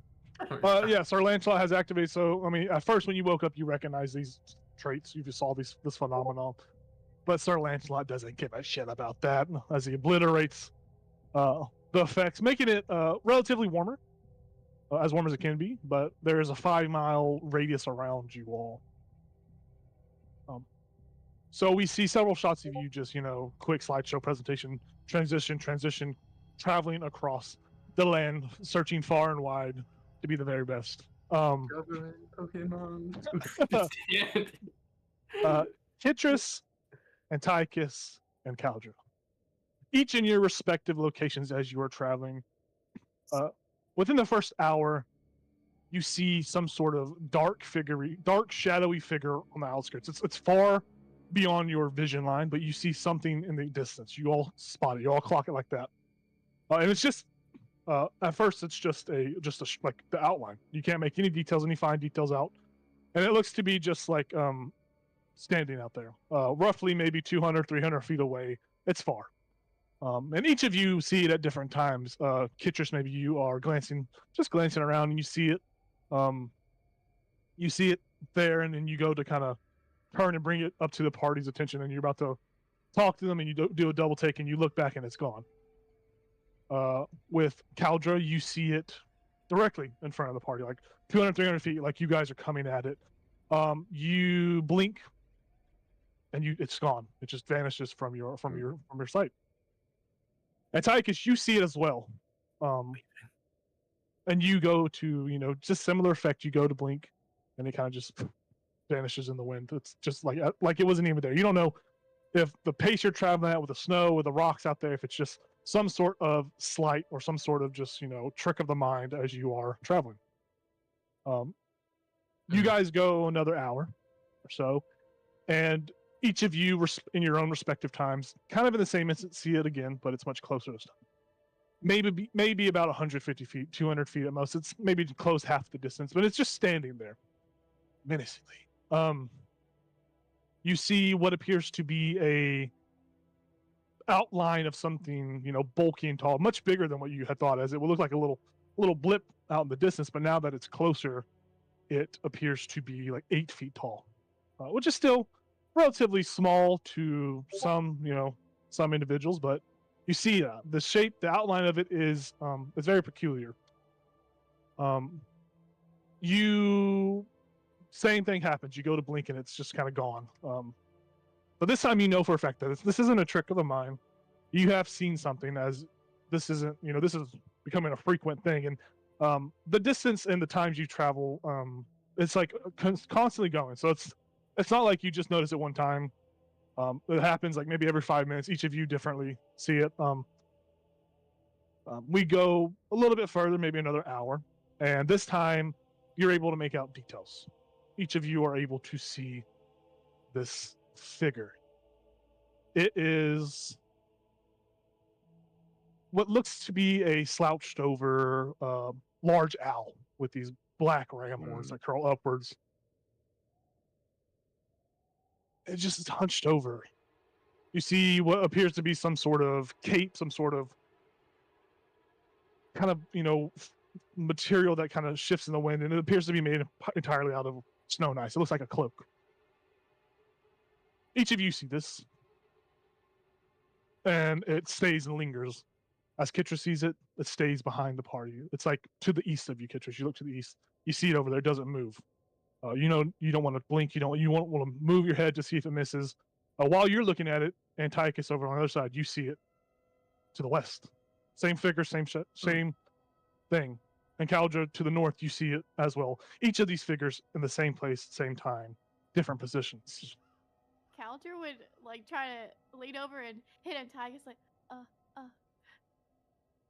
I'm not gonna look over, but I'll be like, yes, There- yes. I'm like keeping my eyes open. They're watering. There's something in front of us. Okay, you see that too? Okay. Yeah. There's also more? something. Yeah, I'm looking at something right now. It's like an owl thing. Yeah. Oh fuck. Hase. She's gonna speed up. She's like has her eyes wide open, trying not to blink. Don't blink. And she's just like, and she's just pointing. There. Do you see that right there? Horns, big, up there. As she points it out, do I see it or no? Yeah, you clock it. As soon as she points it, you clock it. And I'm sure everyone else around hears her say this, and those that were not, looking maybe are guided to it, and you see it as well.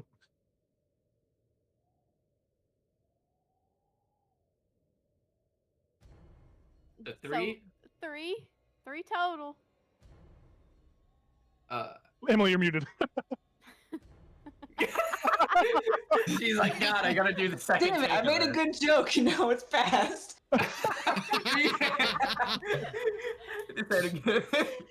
No, the timing's wrong now. It's all over. We'll pretend it's relevant. Go ahead. Yeah, go. We'll laugh. I forget it.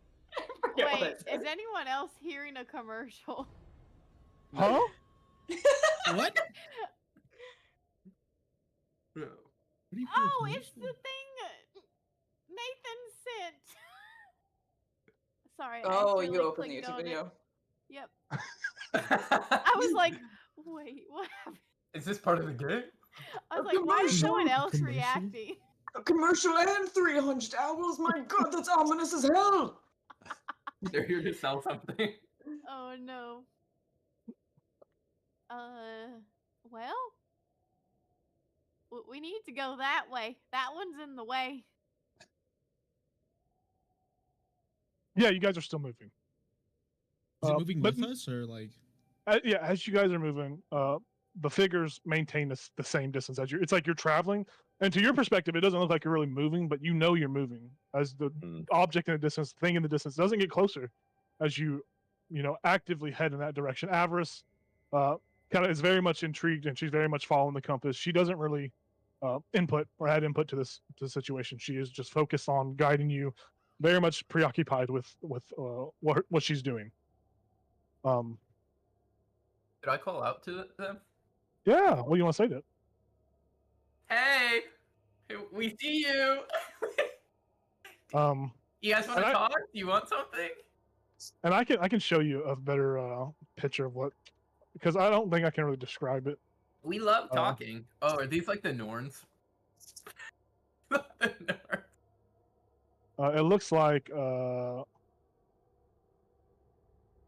it looks something along the lines like this. I'm going to screen share it, and hopefully it doesn't show the title of it, but I'm pretty sure you guys will figure out exactly what this is. It looks something like that. Oh. Wow. They're kind of dapper. Let me. Oh, Slouched they have like over. goat What is this? feet. They have like, or like. What is Oh. But yeah, it's very much just like it's maintaining its position, very much replicating the picture that I'm screen sharing for you. I'm gonna get it off my screen because it's distracting. You called out to it. Your voice travels through the wind, kind of gets lost in the wind as it spread about. You all hear a voice on the wind as it echoes around each of you, as it envelops all of you. It says, "Where do you travel that requires this much effort? Aren't you tired? Let me in. Submit to the cold and let it embrace you forever. Where are you going?" Where we're called. Also, the cold is cold, so I don't want to let it in.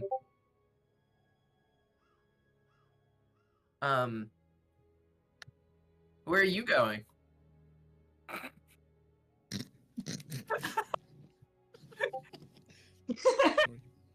Sorry, that was funny. I am not going anywhere. My influence, though, is. You say it's cold, but my children do not fear the cold anymore. They welcome it now. Soon, I see that you will be part of my family too. Children that need love and care.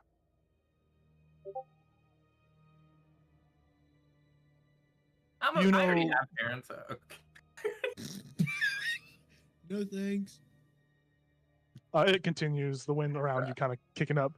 It says, "You know, death is on the horizon for Tin Towns. Let me save you from it. Why should you suffer through violent means of death and destruction when you can go peacefully into my cold embrace? Come, you could join me on my home. Join us at home and forever be preserved, made perfect, molded." Yeah, y'all always raise your hand. Yeah. I would just speak up, where's home? The statue kind of, or the statue, the three figures all stand in unison, stretching out, the cloak kind of billowing in the snow, and you watch the cloak as it kind of billows and unfurls into these massive wings made of just pure snow and ice. And she says, "This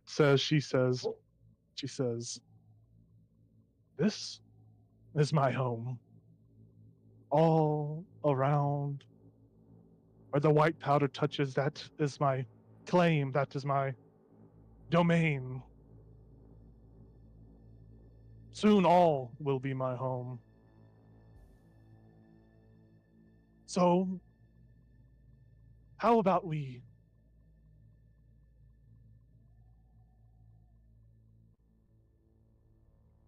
join each other in a cold embrace? Why don't you come be a part of the family? I promise it's much better to walk in with open arms, and what else could happen to you? I'm sure you've seen some of my children at night. I would much rather hope you not join them in such a bad, brutal way, but what do you say?"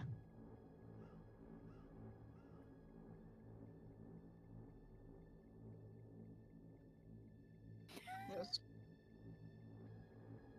My heart, my heart belongs to another. I have no interest in your offer. Begone. I'm already bound by a different pact. Also, I don't have a soul, so. What? Caldra is in shock. At Oh, that well, good. moment, as the music hits its high note, the voice says, "Very well." The wind picks up, and you realize that the axe beaks have stopped. You look down, you see that their legs have been frozen in encased in ice, as they are stuck and motionless. You watch as the figure in the distance disappears and like reappears a little closer this time, maybe about 100 feet or so, 50 feet or so, relatively close. And you see the three forms kind of come together and turn into one form. And the one form that is in front of you now is much bigger, maybe 12 feet tall, massive. It stands up. It's long, taloned fingers and clawed feet. You can tell from this distance they are, they are impressive. In fact, this figure itself is impressive. There is a divine sensation that you kind of feel from this entity, this thing. You watch as the snow picks up around you, even with the summer storm activated. The snow seems to not completely envelop you all, but it seems to envelop that figure. And you watch as the figure, as its tall statue, bends down, and it looks to be like drawing something, and the snow and ice with its pointed claw, and it stands back up, and you watch as its body kind of just morphs into ice and snow, and just kind of dissolves into the wind. As it disappears and is scattered by the wind, you watch as the snow blows it, and then the wind brings it right back to its original spot, and you watch something begin to kind of form and materialize out of the snow. At first, you see 4 hairy legs, thick and strong, just massive like trunks of legs. A mammoth takes shape before you. Atop the mammoth, you see 2 grayish blue legs that materialize as well. A frost giant, decorated in ritualistic blue paint, covered entirely in animal bones. A massive great axe rests on its back, with one of its hands holding onto the mammoth's range. You see the other begins to kind of reach for the great axe and bring it out in front of it, and you watch it step off of this mammoth with no ease. It's like the easiest movement. It just slides off and touches the ground. It's maybe 80, 100 feet, maybe in the same area where that figure was, and you watch as the frost giant's hands tighten around the great axe. You see it ready itself for battle. You look over to the mammoth next to it as it paws the ground, and you watch as the mammoth boom, boom, boom, boom, begins to charge at you. I need everyone to roll initiative as this frost giant and mammoth appear to be heading in your direction. Nice. Here is what the map looks like. I kind of put you guys in like a certain order, which you guys were kind of saying you were traveling in. These squares are 10 feet wide, so these are big squares. I'm going to change the music. I'm going to get some stuff set up, and then we can see what happens. The giant's name is Radoff. It is rad. And You it guys just got ever off seen the them? mammoth. Ever seen a mammoth get headbutt? What? I said, you guys ever seen a mammoth get headbutted? No. I'm ready to watch. The axe speaks for say. We're going to say that you guys dismounted them. Wave of the hand, wave of the wand. You guys dismount them. They're far off screen. They're not in this battle. I didn't want to muddy up the battle map with these big ass birds. Bless their hearts. But with that, we will go from the top to the bottom. And Tychus, what'd you get? 21. 21? Yep. Hell yeah, dude. Calja, what'd you get? Oh. 12. 12. Nice. Perfect. Enoch, what'd you get? 21. Okay. Hi, say, what'd you get? 21. Oh my god. Wow. Kitchus, what'd you get? Oh. Sir Lancelot, what did you get? Impressed. 19. Holy shit. Wow. You guys are crazy. Oh. Let me roll initiative for these guys real quick. We hate oral. We hate oral. We hate. So the mammoth got a 21 as well. Golly, that was just. What's the Damn. mammoth's Oh my dexterity? gosh. Yeah, we're That going is off the dex. information I cannot tell you. The Frost Giant only got a 17. Oh. And then Avarice, what does she roll? What does she get? A natural fucking 20. Avarice got a natural 20. He's wasting his good rolls right now. We're chilling. So for the sake of this, I'm going to the mammoth is going to go before any of you. In the rules, the DM can decide if the monster goes before the players, and I am an asshole. So the mammoth is going to go before Heisei, and let me see if I can actually. basically what I'll- you're saying is this is payback for the last mammoth, and I don't know how to. Frost I giant don't think because- I can move it up. So we'll just have to remember that it is it's before those two. So we see battle start as this mammoth, this large mammoth known as Beast. It's got a little tag that says Beast on it. Begins to start charging. The Frost Giant readies his axe and looks like he's about to make an impulsive run and dash across the terrain. Avarice is going to see these two individuals, and she will in fact Do something. There's no avarice without ice. Fucking ice spell. She will.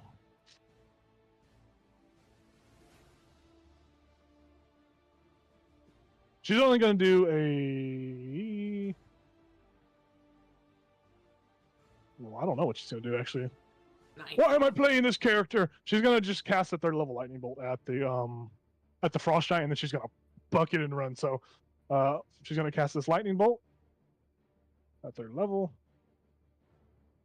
Creature needs to make a dexterity saving throw. So, Mr. Radoff, with his -1 to his modifier, rolls a 16. He still fails. Shocker. So he's going to take 8d6 dice damage. So that is going to be 1, 2. All of them are going to be 6s. So 23 points of damage. He takes it to the lips. Ryan gets shocked, and he is. My face feels weird. What happened to my mouth? So he takes that damage, and she is going to then move her full movement speed of her 2 feet, and she is going to. And remember, these squares are 10 feet wide, so she's going to go 5, 10, 15, 20, 25, 30. She's just gonna and book it backwards. With that, we move over to the mammoth, since the mammoth goes before the 2 goobers. The mammoth Goobers, is going to move its full speed, its full 50 feet of movement. So 10, 20, 30, 40. It's basically going to just fucking. Sir Lancelot, this big mammoth just is bucking and just running and running. It's going to try and it's just charging straight at you. Brace yourself. Yes, prepare yourself. It's going to try to gore you. Gird your loins. So the first attack, as it tries to come in and gore you, is going to be a holy moly. It's a 29 to hit. Yes. Oh, that hits. A 29? Yeah, That's huge. yeah. Can I use my reaction to give it disadvantage? Yeah, you want to give it disadvantage? Yeah, I'll reroll. Yeah, I'll go ahead and give it disadvantage. Perfect. It is a 26 this time. Wow! Holy shit, dude. I'll give Sir Yeah, Lancelot you can advantage. just let it hit me. It's cool. I kind of wanted to see if it would get lower. Okay. So it's going to do. And this is just the first attack, by the way. It's going to do 2 of these gore attacks against you. This is just So- the first, by the way. So this is going to be. You're going to take 17 points of piercing damage, Holy shit. Okay. and then I need you to make a dexterity saving throw for me to see if you get knocked prone. Oh, let me check. As it moved in a straight line at you, and it is just booking and booking. Dex saving throw, but I get some extra bonuses on dex saving throw, so let me. Yeah. Yeah. It is like 23. It's 23 because I have. Wait, no, it's 19. It's 19. Yeah. Oh yeah, you're perfectly fine. Then you're not gonna get knocked prone from this. Mhm. So second gore attack. This one is a 28. I shit you not. I have rolled really high for this already. So 28 is gonna hit you again. All right. Guess so. He's giving us payback finally. I'm scared. This is going to be 12 plus 7, so that's 20. This is like the champions of oral. That's 19 points of damage, right? That's math, right? Yeah, you take 19 more piercing damage from these 2 massive tusks that just gore you right in your soft spots of your shell. 19 and 17. Yep. Thankfully, you were not knocked prone, so it does not get to trample you. So it is just locked in combat with you, and it is just goring you. And with that, we move over to High Sight and Enoch. You guys can. I'm pretty sure Enoch's dexterity would be higher, but you guys can kind of decide every turn who wants to go first. Wait, depending on what's going on. what's his dexterity? What's your dexterity? I would assume it's high. Eight? Mine's. I also got a 21 as well. Just, Yeah, Oh, we did have you? 3. Yeah, Yeah, we have 3 people yeah. that got 21s. High Sight and Tychus or Enoch, you guys can each turn just decide who goes first and who goes when. So I'm fine with you guys going first. Yeah, if you want to go first, Nathan, you're good. Yeah, my dex is an 18. Yeah, if you guys want to go by that, I'm giving Yeah, you like that's a fine. free flow choice on who wants to do Yeah. what whenever. Alright. But yeah, if you want to do static, do that. Oh, Alright. actually, I'm gonna go first. Okay, cool. Go for it. He's got I will. main character energy. Let me handle this one. I'll pull out. I'll pull out my wand of paralysis, Okay. and I will aim it at Beast. Hell And, yeah. I'm going to shoot Beast, and I will give Beast the. What did I say? What did I say? I'll give Beast the 6 on my portent roll. Oh, okay. So yeah, you just make it a 6. What is the DC? It's a 15, right? 15. Yeah, con. Yeah. It fails, obviously, so it becomes yeah. paralyzed, correct? Yep. Wand Let of me, paralysis, baby. Let me pull up the. I'm gonna pull it up so I can have the I condition just for it. marked off in charge. Very nice. I'm just gonna pull it up so I can see what paralysis does. Yeah. Or paralyzed. Genius. So it is loading. So it's incapacitated. So it can't do diddly squat. It fails in strength checks. Yeah. So it is paralyzed. You're paralyzed. And is there any kind of specifics on how long it lasts or when it can It's make a save or anything? at the end of each of the target's turns, it can repeat. Try and repeat the save. Perfect. Yeah. All right, cool. Yeah, so it's paralyzed. You watch it just gore Sir Lancelot, and you just lock it up. It just freezes in spot. You leave Sir Lancelot alone. Yeah, and that I think I'll probably take 10 feet back. And Perfect.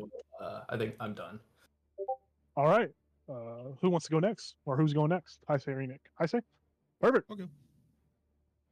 Alright. I'm gonna just move up.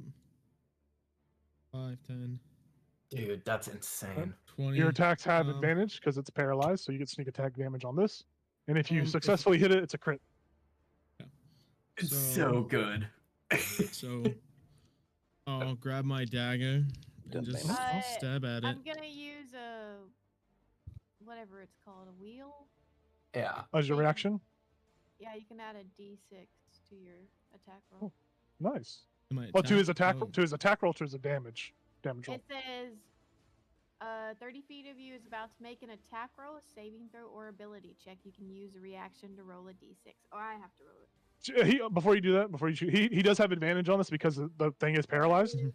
So he So so save more it. than likely he's gonna hit. More than likely he's gonna hit. But if you still want to use it, dirty feel free 20. to. Yeah, it hits. That's a critical hit. Okay. That's. Oh my god. Oh, by the our new crit rolls, you do Our max new crit damage. rolls, that's why. So that's. Oh god. I gotta grab out D6s, my bad. It is. So. That's just max damage, right? So it's gonna be max That's- damage with the modifiers then- added, and then you roll. Without modifiers added. No, Yeah. you roll with the modifiers added. I'm pretty sure that's how I typed So it up. that's. Choice. And then I would do sneak attack with this. Yep. Since I have Mhm. advantage with the first attack, so that's. I gotta calculate.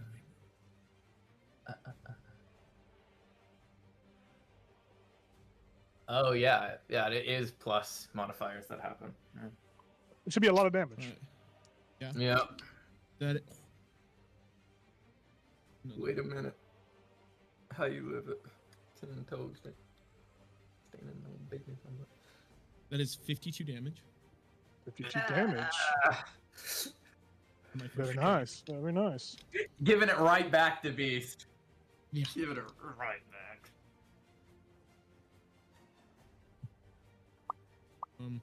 Second attack, add advantage as well. Second attack is a 21. Yep, it's another crit. That's No sneak attack.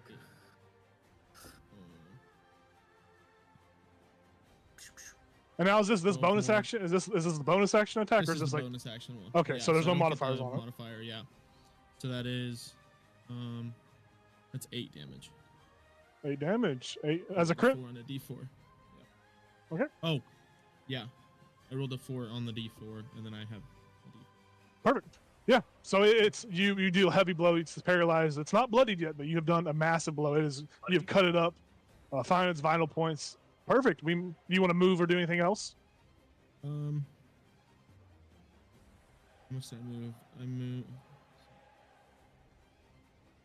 We're just gonna position myself. That's 25. This would be 30. So kind of like Perfect. behind Lancelot. Very nice. Very, very nice. All right. We move over to Enoch. What you doing? Enoch is going to. Yet. So I guess I will engage my tattoos as a bonus action. Hell yeah. Run over here and make my 2 attacks against the mammoth. Yep. They're at advantage, and you will hit crit if you hit them. Okay, well, one, you dirty dogs. So there's the first one is a 17. Yep, definitely hits the big Okay. mammoth. So I actually just noticed something. Okay. Since we've played last, the damage has changed on my character sheet. Interesting. For better or worse? For worse.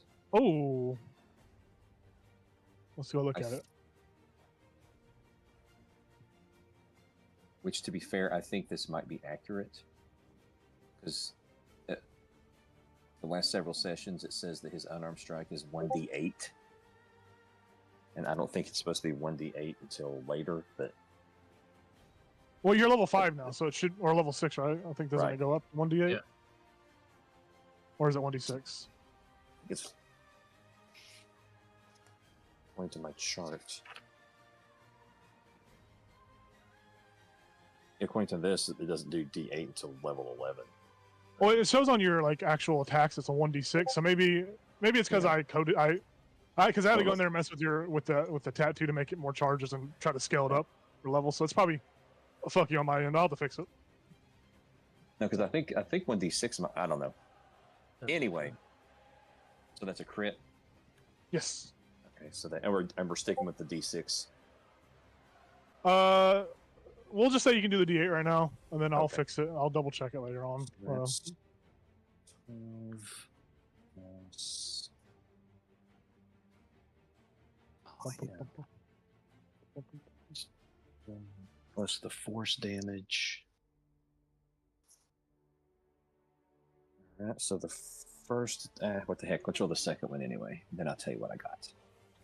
And also, you have savage attacks when you score a critical. Roll one of the weapons dice one additional time. I just and rolled that a extra damage. natural 20. Hey, it's still crit. It's a Nice. well earned That's the crit. potion, Yeah. So Double that crit. So- is Don't forget you have savage attacks because you Yeah. aren't orc. 12 plus We all playing half orcs. 2 plus. Nice. 10 plus Nice, eh? 2. Alright, so that is.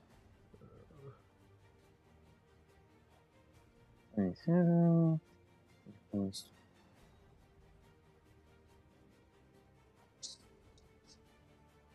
53 points of damage. Yeah. Ugh. Cool. It is Disgusting. officially bloody. It's not dead, but it's officially bloody. It has like 200 HP. Already done And 100. That's all that matters. Enoch is just gonna stand there like he's in a video game, just kind of rocking back and forth. Oh, idle All animation. right. All right. All right. So with that, we move over to Kitris. It's your turn. You're seeing this mammoth get absolutely beat the fuck up. What are you doing? Contribute to the beating.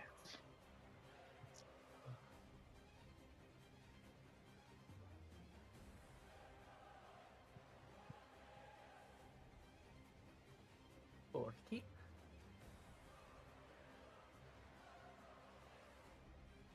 Do it. 99. Roll 99. Bear trap, bear trap, bear trap. On doubles, it's a critical. Yeah.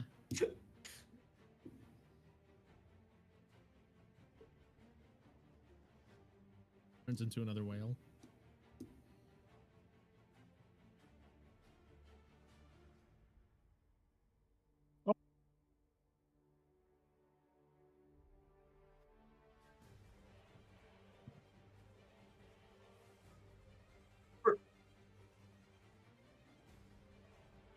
That sounds like all of you.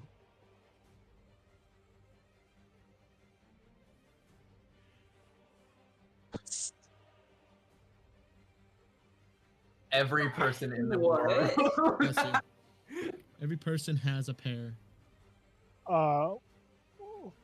Let's just do within 20 feet. I think it's normal, like a normal aura range. So that would mean everyone that's around the mammoth, everyone would basically get attached by rubber bands, right? Not Each me. other or just someone else?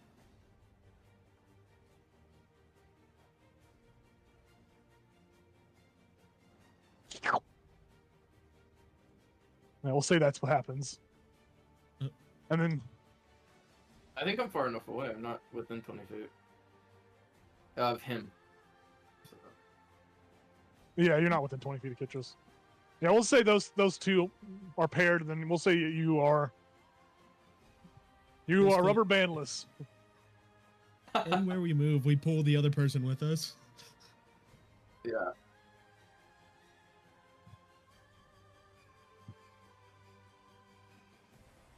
You know, I wasn't planning on doing a high jump attack, but this is pretty funny now. Are you gonna do a high jump? That'd be funny, actually. I like that. I know, I really don't need to take extra damage, though. Oh yeah, because you took like 46 damage. Yeah. All right, so you rage. You get the rubber. You're the rubber band man. Now what happens? Go for it, and you have advantage. Gotta hit. All that matters.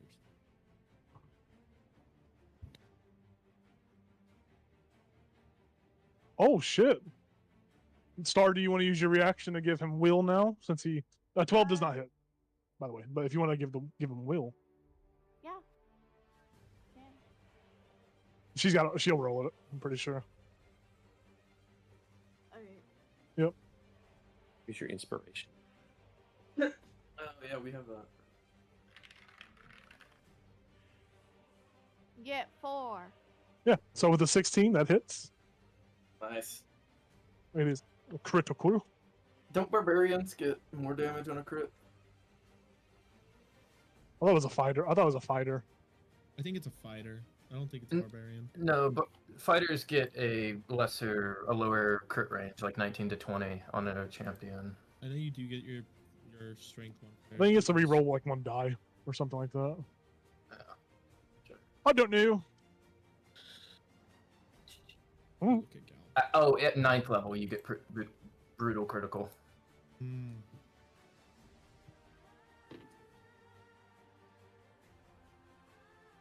You roll the dice like normal. Yeah, and then everything with normal.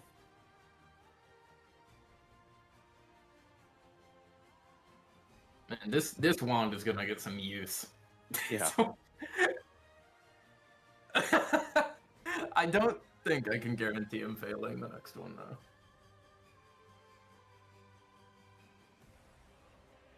Oh fuck. Well, she can't have it.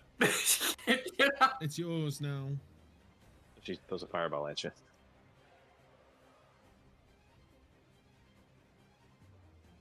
$25 damage.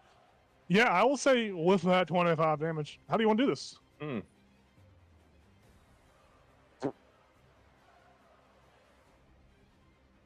Yeah.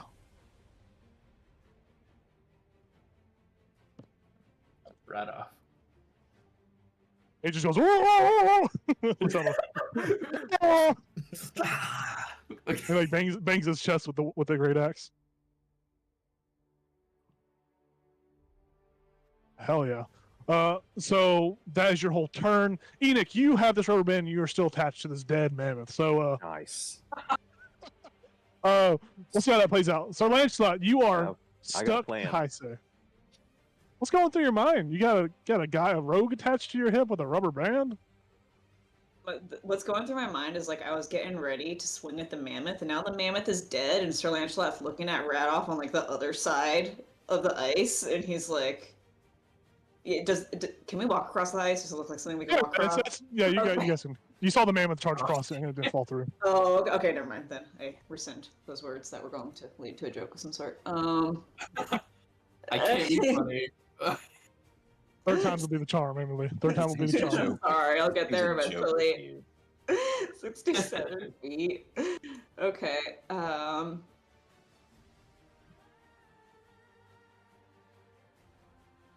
Oh, really?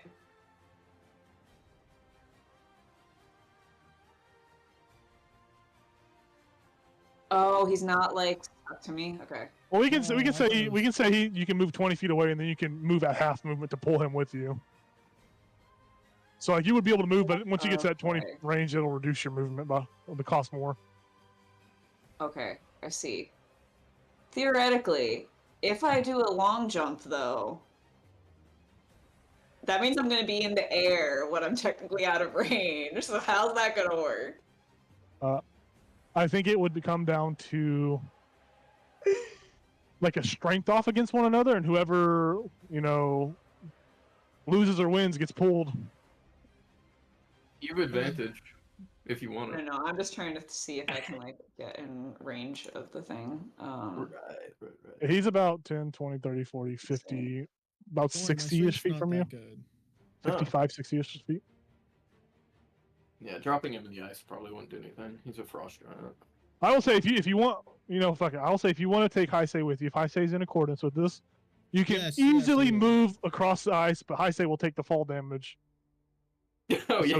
associated with the jump Deal. and come like I'll the take deep that. I plummet. like that Wait. idea. No, that's so funny. You're like like that, actually. riding. Then both of you will potentially be in the range of this giant the frost giant, Wait, if you are Sammy- going across. Leaps and I'm, bounds. I'm good with it if that's what Emily wants to do. As we jump by, we hear me go ah! Just I'm the rubber band man. Okay, so where the rules are already being bent a little, and now I'm trying to figure out how far they're being bent. Like, are we saying that I could jump? Like, Yeah, I will allow you to okay. run and I'm jump, and taking then the he's gonna take the damage as well. Like you guys both will take the fall damage, kind of, Okay, sorry, I'm trying to Unless figure out. unless we want to say you can just land on him, so he just takes all of the fall damage. Let's say that. Okay. Let's say you bring him with it because he's gonna be beneath you anyways, like dragging like an anchor, and you'll just like plop down on top of him, and he'll take all the Okay. damage. So I can do a long jump of 48 feet, which puts me in range of my rope of entanglement. Yeah. All right.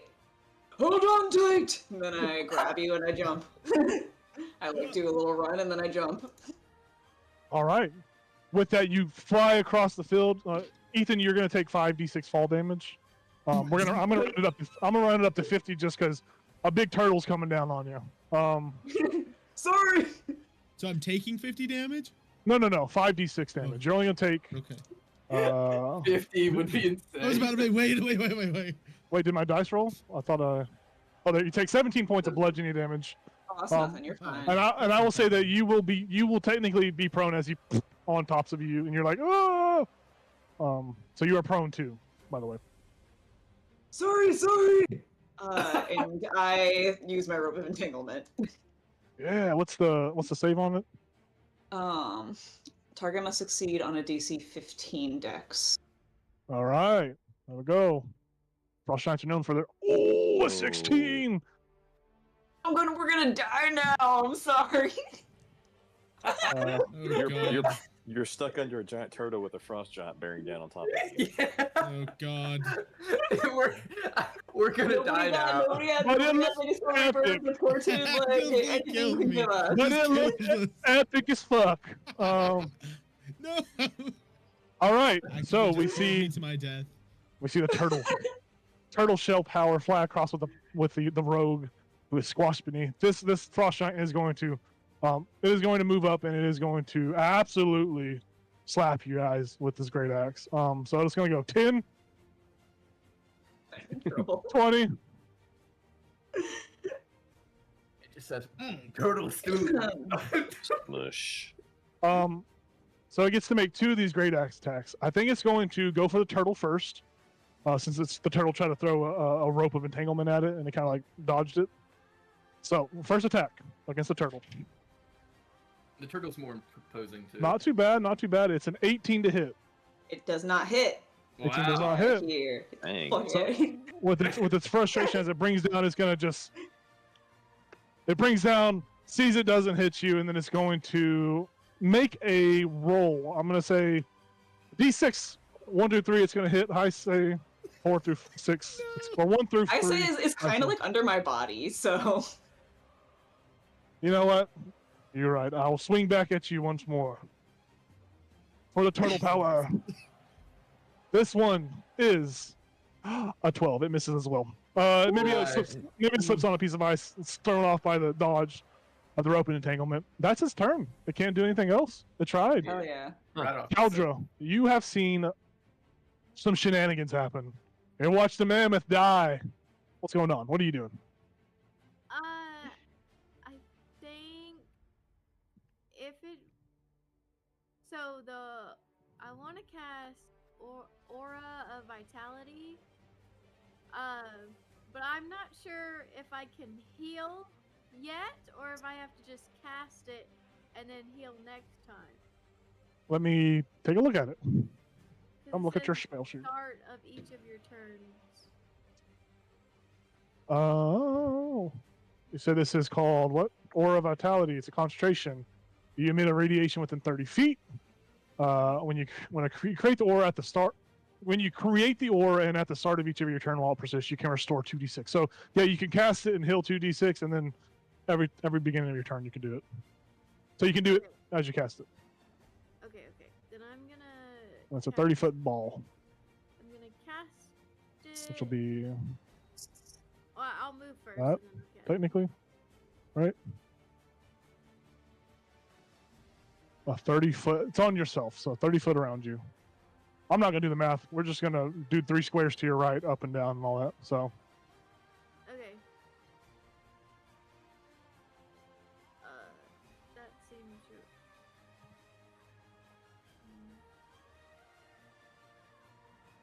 this does not look accurate. That is not. It's 30 feet. I'm not doing the overlay. Fuck the overlay. I'm just All gonna right. count from me. Yeah, you do that. 5, 10, 15, 20, 25. Okay. Okay, right here to be close enough. Oh, fuck. That's right. That's right. Mhm. Whoop. Okay, I should still be. You're still within hi. range. You're still within range. Yeah, and then I will heal Sir Lancelot because he's looking worse than my friend. Yeah. 2d6. Roll it up. You're the other one. You're the one below me. Oh, here, Angelo. I didn't know there was anyone below you. Sorry. You only get 6 back, but it's better than nothing. True. Thank you. Hell yeah. I don't know if I can do anything else. Nope, I cannot. Probably not. Okay. Perfect. Move over to Avarice. Avarice is going to. She's just going to stand idle. She sees you guys got this under control. Oh.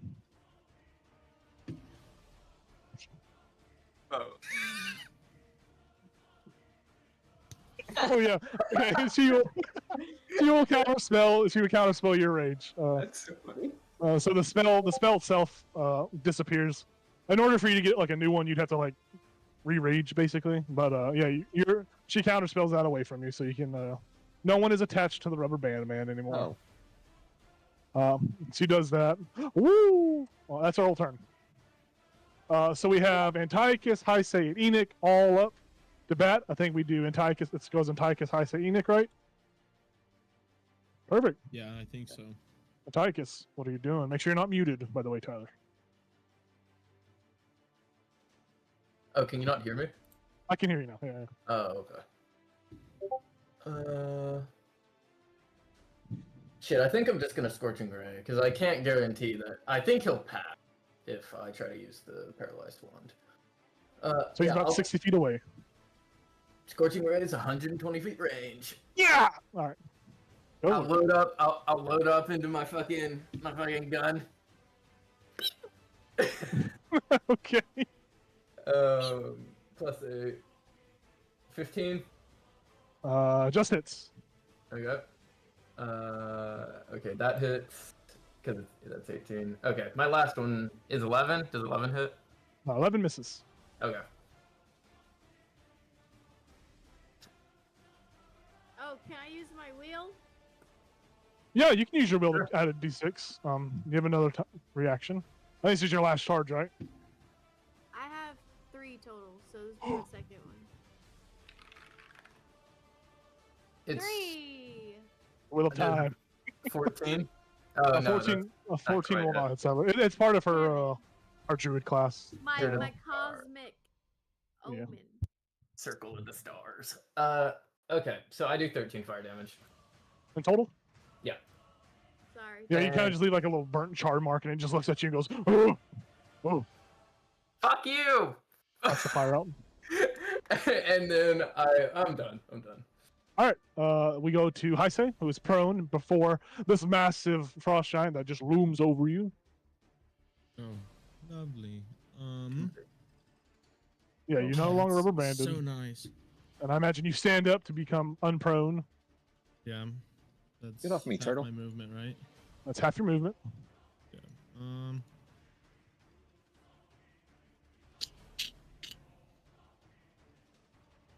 Did they all combine to make those two people, the owls? Well, the owls all Mhm. came together to form like the main owl, basically. Like it, like came together. If that makes Okay. sense. Yeah. But they sent like minions after us instead of making us fight the owl. That's what it Okay. appears. Yeah, it appears so. I am. You don't want to going- fight the owl. You don't want to fight the owl. I say that, and then you use the wand of paralysis on her, and then you just beat the fuck out of her, I guess.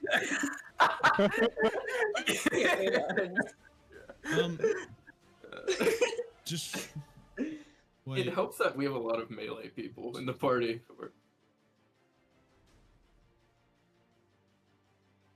What's going on? What you doing? What you doing? Does it understand common or no?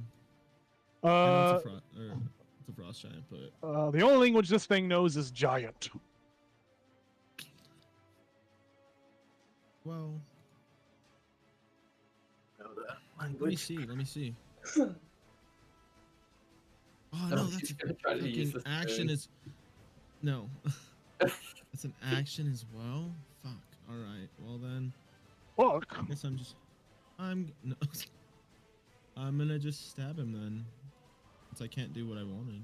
Go for it. Yeah, I'll just try and We'll stab have him. sneak attack because your friend is within 5 feet of it. Sweet, sweet.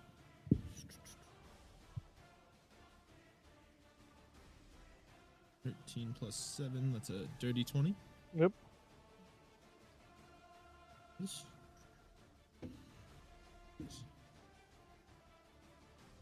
7.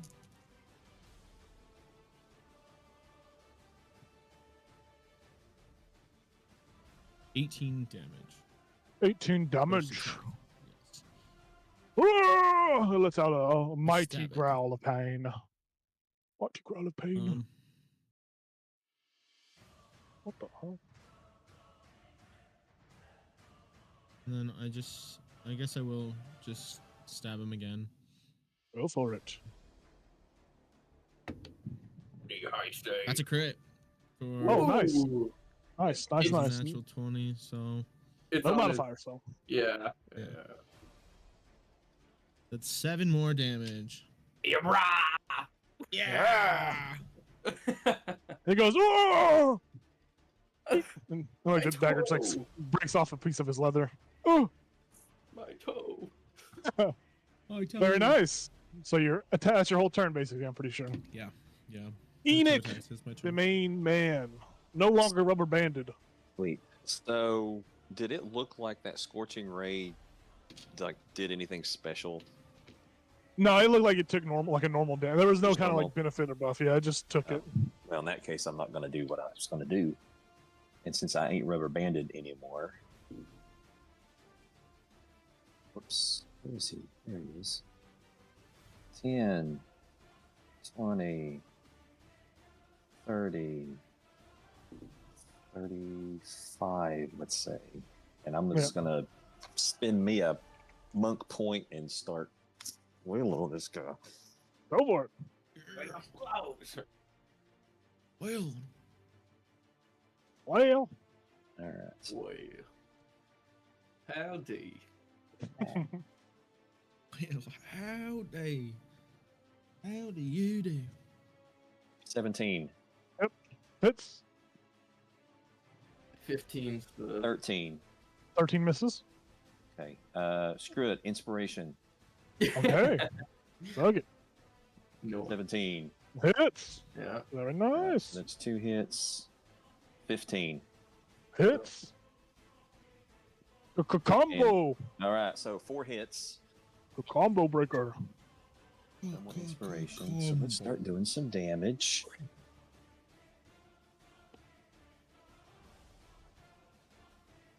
Wait, that's not right. Hold on. 24 damage. I was like, that's not a thing. Okay, so we have 8 plus 6 plus 7 plus 7. And then I get to do the extra force damage on all of those. Yep.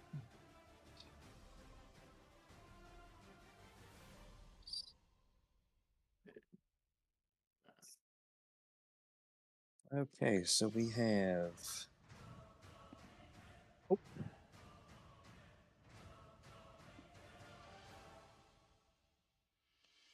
36 points of damage. Ooh, a heavy blow. You just punch as you're just beating the shit out of it. It's now bloodied as you are like knocking pieces of its armor off. Just frosty grayish blue, chest. I don't know where I'm going with this. You did it! Yeah, you beat the shit out of him. All right, that was your action. That Your was whole turn.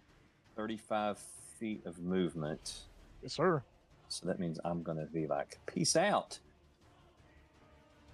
It's got 10 feet reach, so it's gonna try to hit you as you leave its melee Does if you that want to do that. Even if I Oh, have I think you don't get hit, mobile- right? Yeah, you don't get Yeah. hit. Oh, it's too That's weird. fast. 5, 10, 15. All right, I'll stop there. Perfect. Kitris, what are you doing? You fool. Like an eagle? Oh! Oh!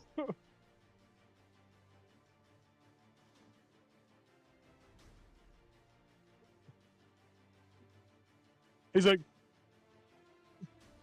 hell yeah. Yeah, you say hi there. He's like, oh! And Giant, he's like, oh god, what the fuck is that thing?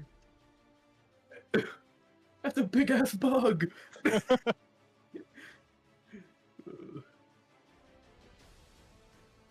I thought we didn't get them up here. He takes an axe and smashes himself in the face.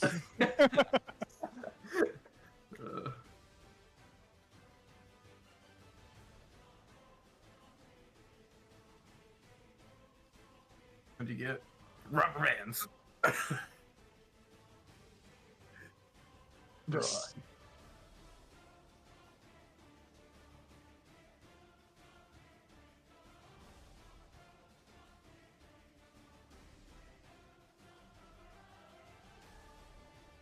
Oh. ooh.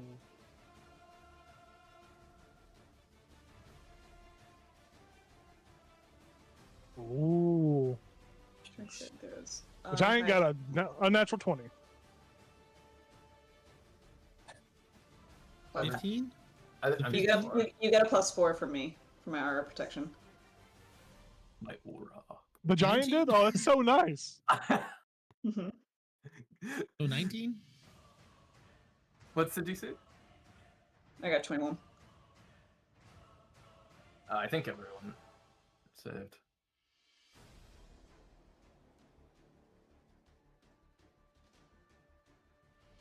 What's your strength score? Your strength modifier? So we'll just say it's a 10 plus 4, 14. Plus your proficiency bonus, whatever your proficiency bonus is. 17. 17, yep, sounds good.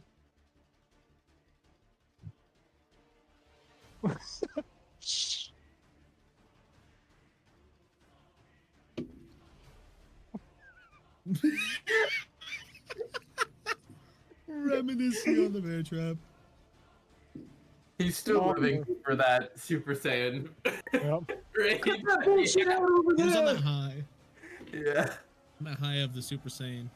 That's it. Go for it.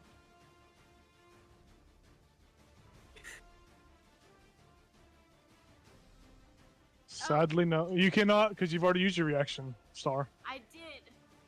I forgot. They keep you humble. Score. Yeah, boy.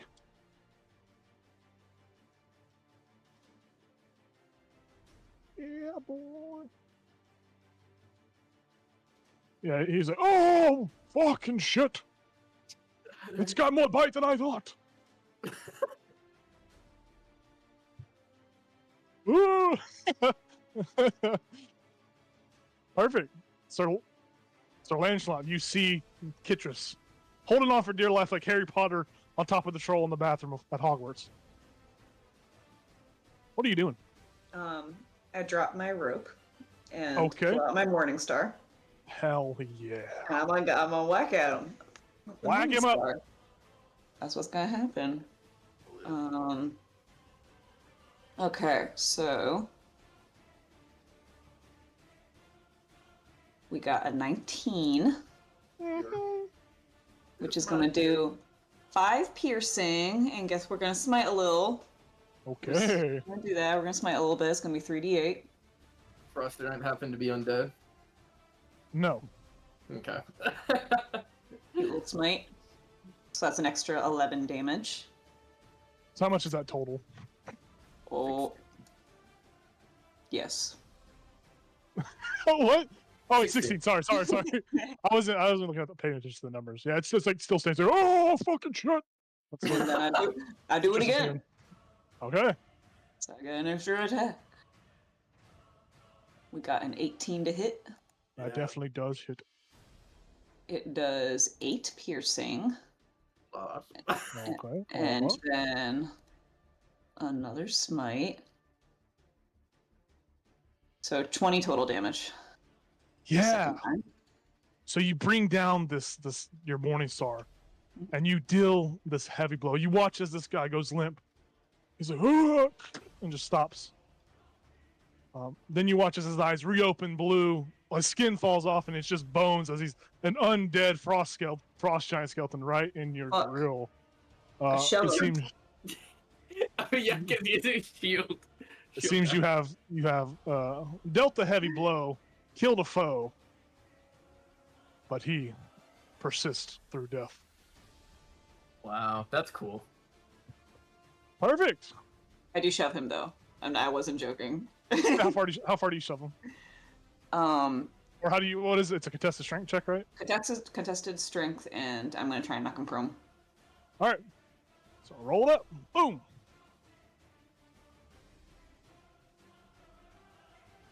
Well, he rolled a Good 19. question. So I don't think. I think you're like riding him. So you just like ride him down.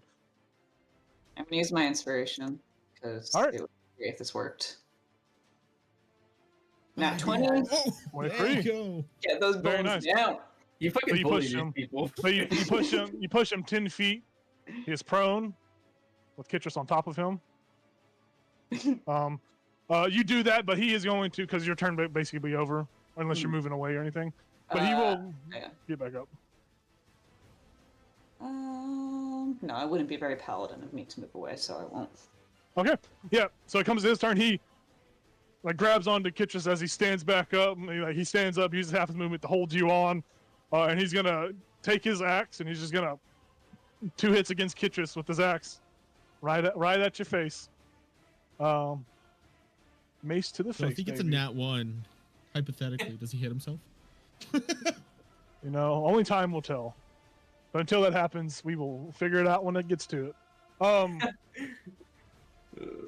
So So this guy is going to make both of his attacks against you. First attack is going to be. I shit you not. It's a natural one. I guess you're deciding right now. So does he hit himself? Yeah, time is now. Time's now, old man. The future's now, old man. Yeah, I'll roll the damage up on it. Yeah. Oh, it's a really low roll too, so I think that's nice for for me. So he takes 10 slashing damage as he just whacks himself in this. It's like, get this fucking bug off me. Idiot and giant. And then the next attack is going to be a 15 to hit. Yep. So both of his attacks misses. That's all.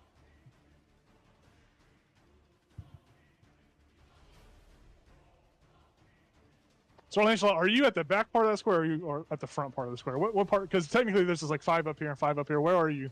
Usually, kind of in between them. You're gonna put me in the middle. No, I'm basically trying to place you within a range. Because if he moves away from you, if you're within 5 feet, you can do a reaction attack. But if you're at the top of the square, you're technically like 10 feet away from him. If that makes sense. Yeah, but you're giving me the option to have a reaction attack. I would assume you're like within melee range because you said you're a paladin. You want to back away. You're right. Yeah, and I did use my Morning Star, so yes, I'd be in melee range. Okay. So yeah, it's not going to. Maybe it is.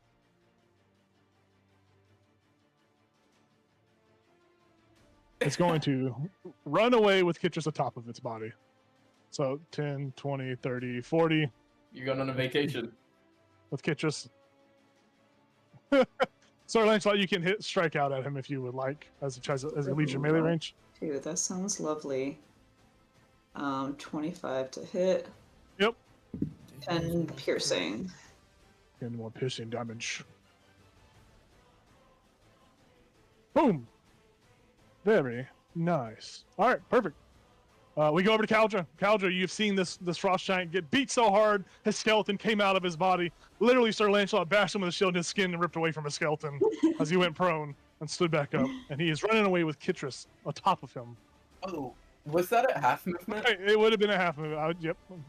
Well, Now you said that. I was like, oh, yeah, it was. nope. As soon as I said it, just before, I thought, yep, he was prone too, so.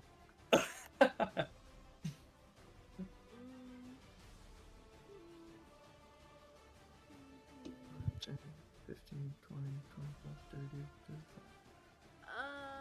1, 2, 3, I'm gonna use my. 4. It's a 5, bonus 6, action now 7, to do the 2d6 healing. Yes.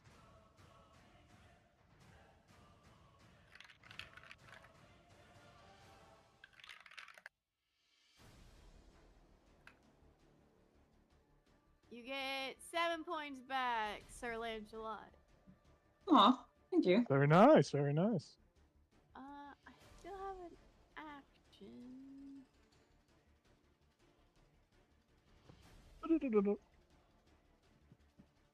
But I don't know if I can cast a spell per se. I would think you should be. Let me look at it. Aura Vitality. I think you're good. Yeah, I think you can cast a spell still. This is basically you can't cast a concentration spell because that'll drop. Yeah. Um. Well, she's upset that the giant's taking Kitris. So I don't know if that's how the giant would see it. So she's gonna do a guiding bolt at level. Perfect. 2. Perfect.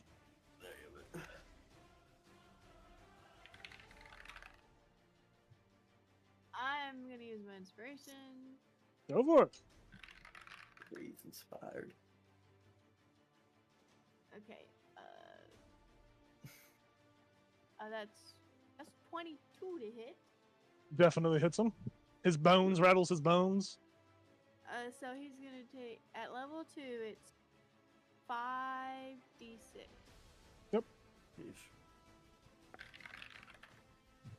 Wow. 1,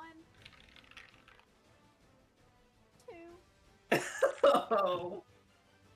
3, 4, Okay. 7, 10 points. 10 points of Yeah. radiant damage. I literally rolled 1, 1, 2, 3, 3. Damn. Nice. It is radiant damage, but it is not like super effective against this undead entity for some reason, just because the stat block does not say it is. So you light it up.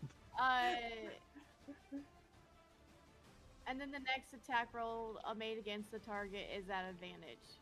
Indeed, it is indeed. It's like sparkling, like this pinkish purple, like glittery stuff all around it.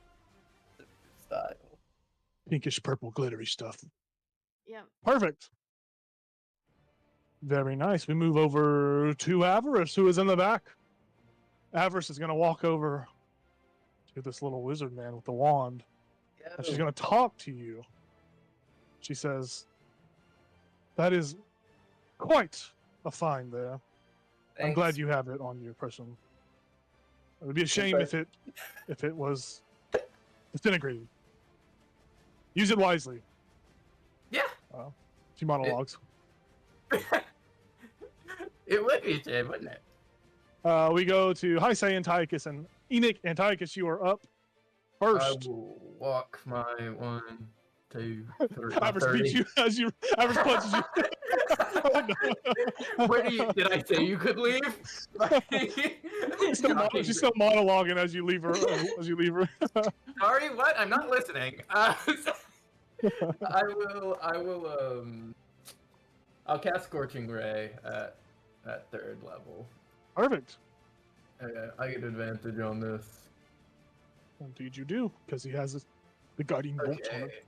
22 on that one hits. Definitely hits. His advantage is gone. I 11 use points. my heroic inspiration. No, that's I'm rolling on my hits. I'm rolling on my hits. Go for it. I'm gonna use my inspiration on that one. Okay, that hits. Yeah. That hits. And then that one doesn't hit. Okay, so 3 hits. 1. Did you do the advantage one? Yeah. Yeah, he did that the first Okay, one. Okay, 14. Okay, I do 19 points of damage. Fire. 19 points of super high damage. I load it up. Where do you think you're going? Yeah, just boom, boom, boom, taking these fire bolts to the chest. Yeah. Kitris is hanging on for dear life, riding them. Kitris, you bring him home right now. Yeah. Very nice. We move to Heisei now. Yeah. My turn. So I'm gonna move 5. Or no, it's 10, 20, 30, and then I will focus really, really hard, and I'm gonna Misty Step right in front of him. Oh, okay. All right. Is this the first time you're casting Misty Step, by the way? I think in front of us. I've casted it before. I thought it was During the Wendigo somewhere fight, I cast it. Oh, that's right. That's right. Oh. You did. Cool. Yeah. Poof up.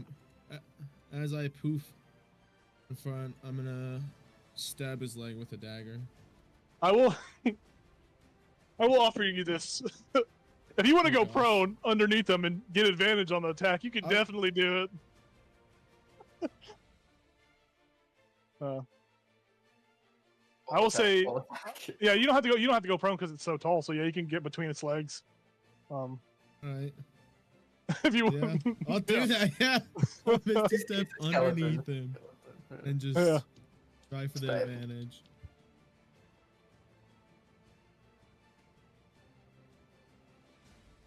$25 to hit.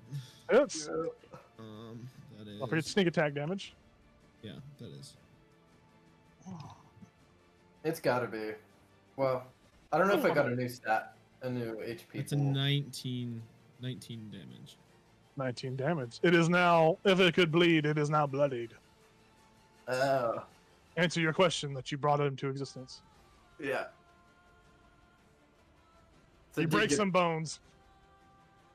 I just yell, "Get Trace, get him!"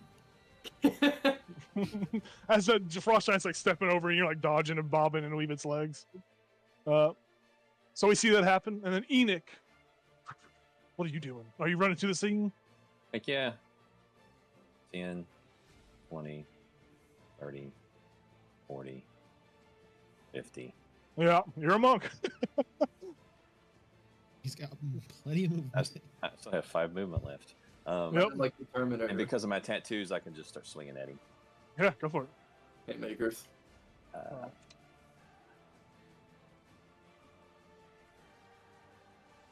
We're like chasing him down across the river. One hit. Hits. He's like, I want to live.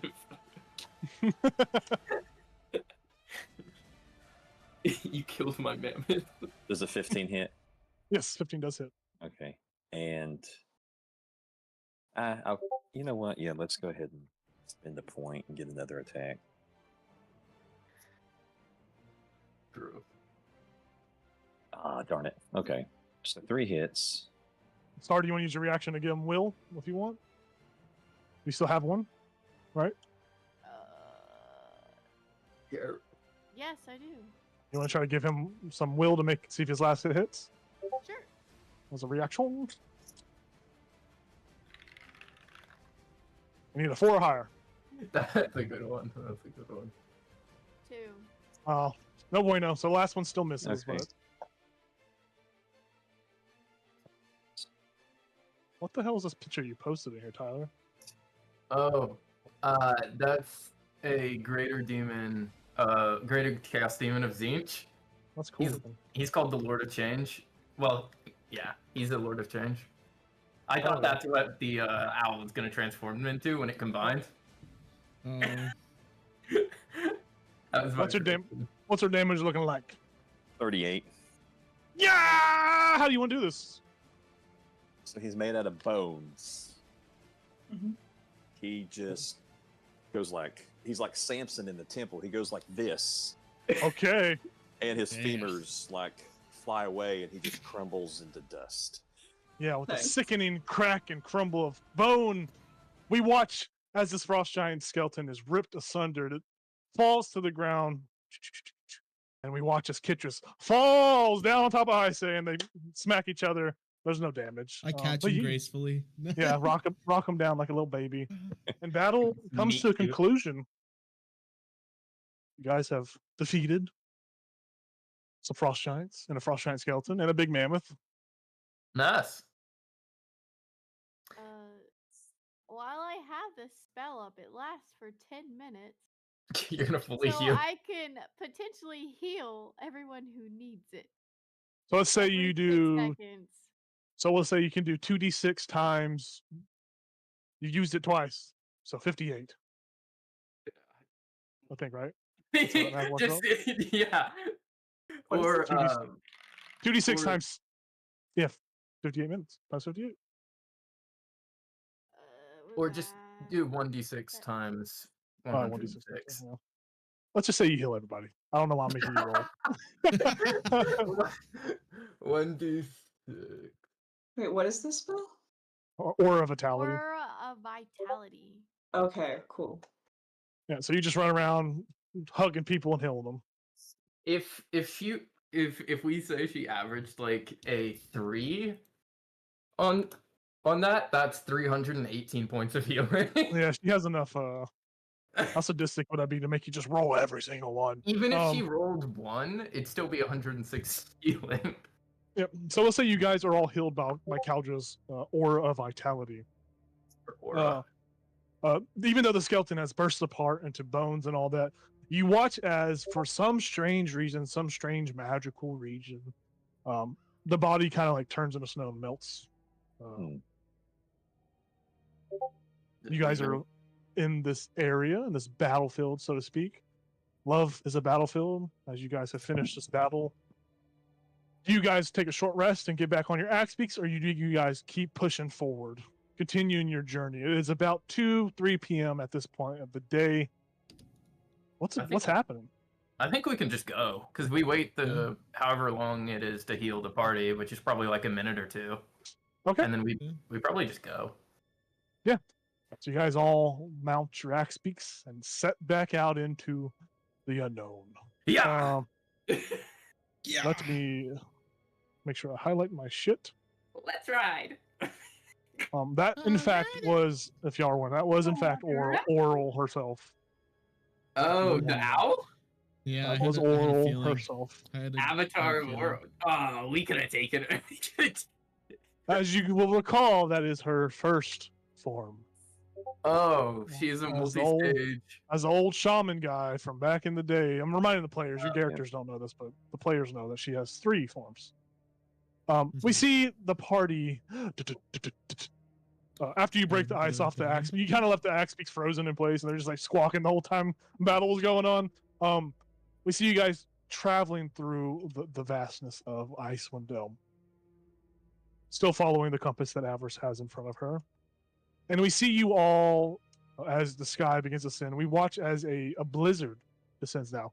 The summer star having already been used. There's no help against this blizzard, sadly.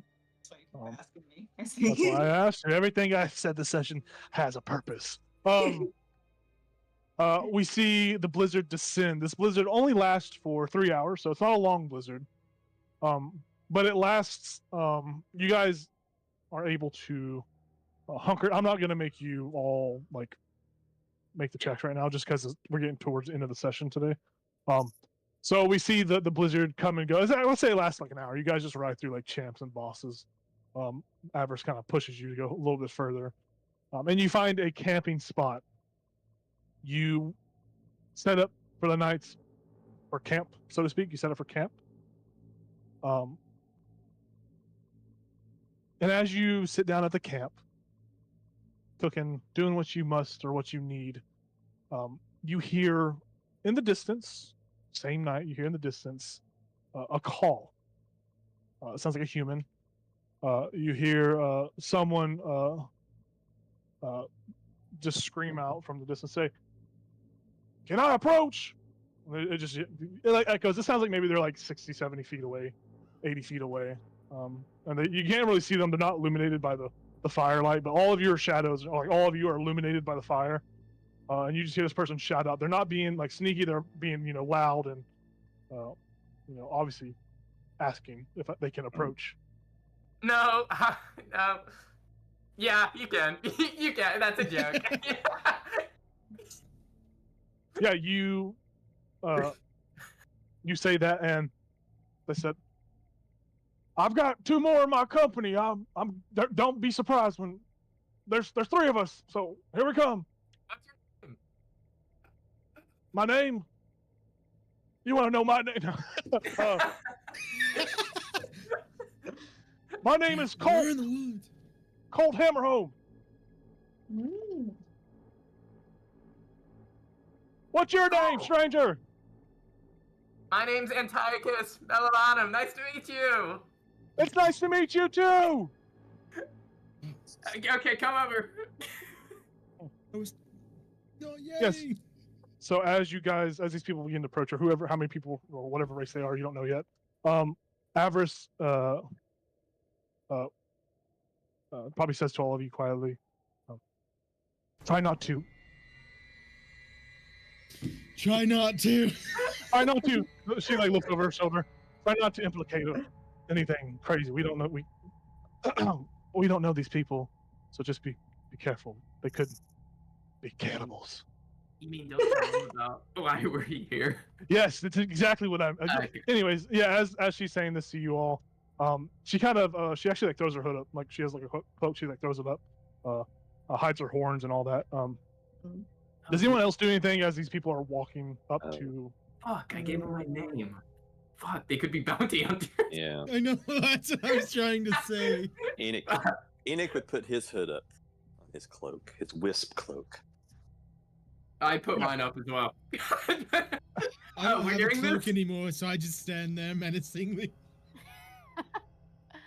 I figure with our heavy winter clothing, Yeah. we don't have a hood. Yeah, most of you are usually like obscured for the most part. I just shrug.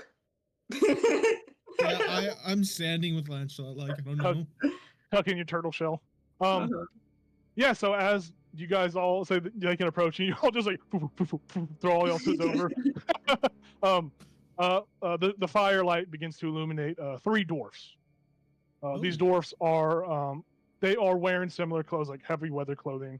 Maybe a little less, just due to their they are accustomed to this. They all brandish a logo, which most of you from Tin Towns recognize as the Battle Hammer logo. If they come to town, they do trades, they do shops, and yada yada. Each of them has like packs and bedrolls and all that. They each wear like goggles, like think like steampunk goggles that like just like block out their whole like upper half of their nose, like kind of like think of like a bandana, but it's like goggles. They have snowshoes on.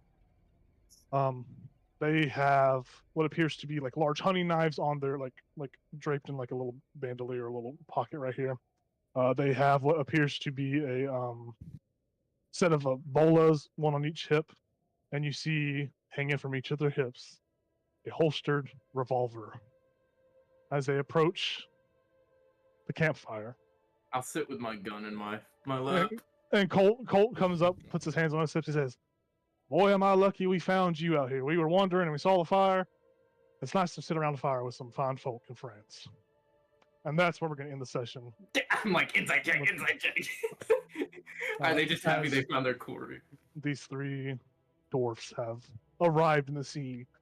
Thanks for tuning in. Thanks for watching. We'll see you guys Sunday for another exciting tale of Icewind Dale, Reign of the Frost Maiden. Catch us on Tuesday, hopefully. God forbid my internet dies again. For Fandelver and Below, the Shattered Obelisk. Thanks for tuning in. Thanks for watching. Have a great week. Hope work doesn't suck. And Tyler, what were you going to say? On Thursday, aren't we? I'm going to discuss you guys with scheduling when it comes to Mothership. Sure. But yes. Okay. Thanks for tuning in. See you when I see you. Good night.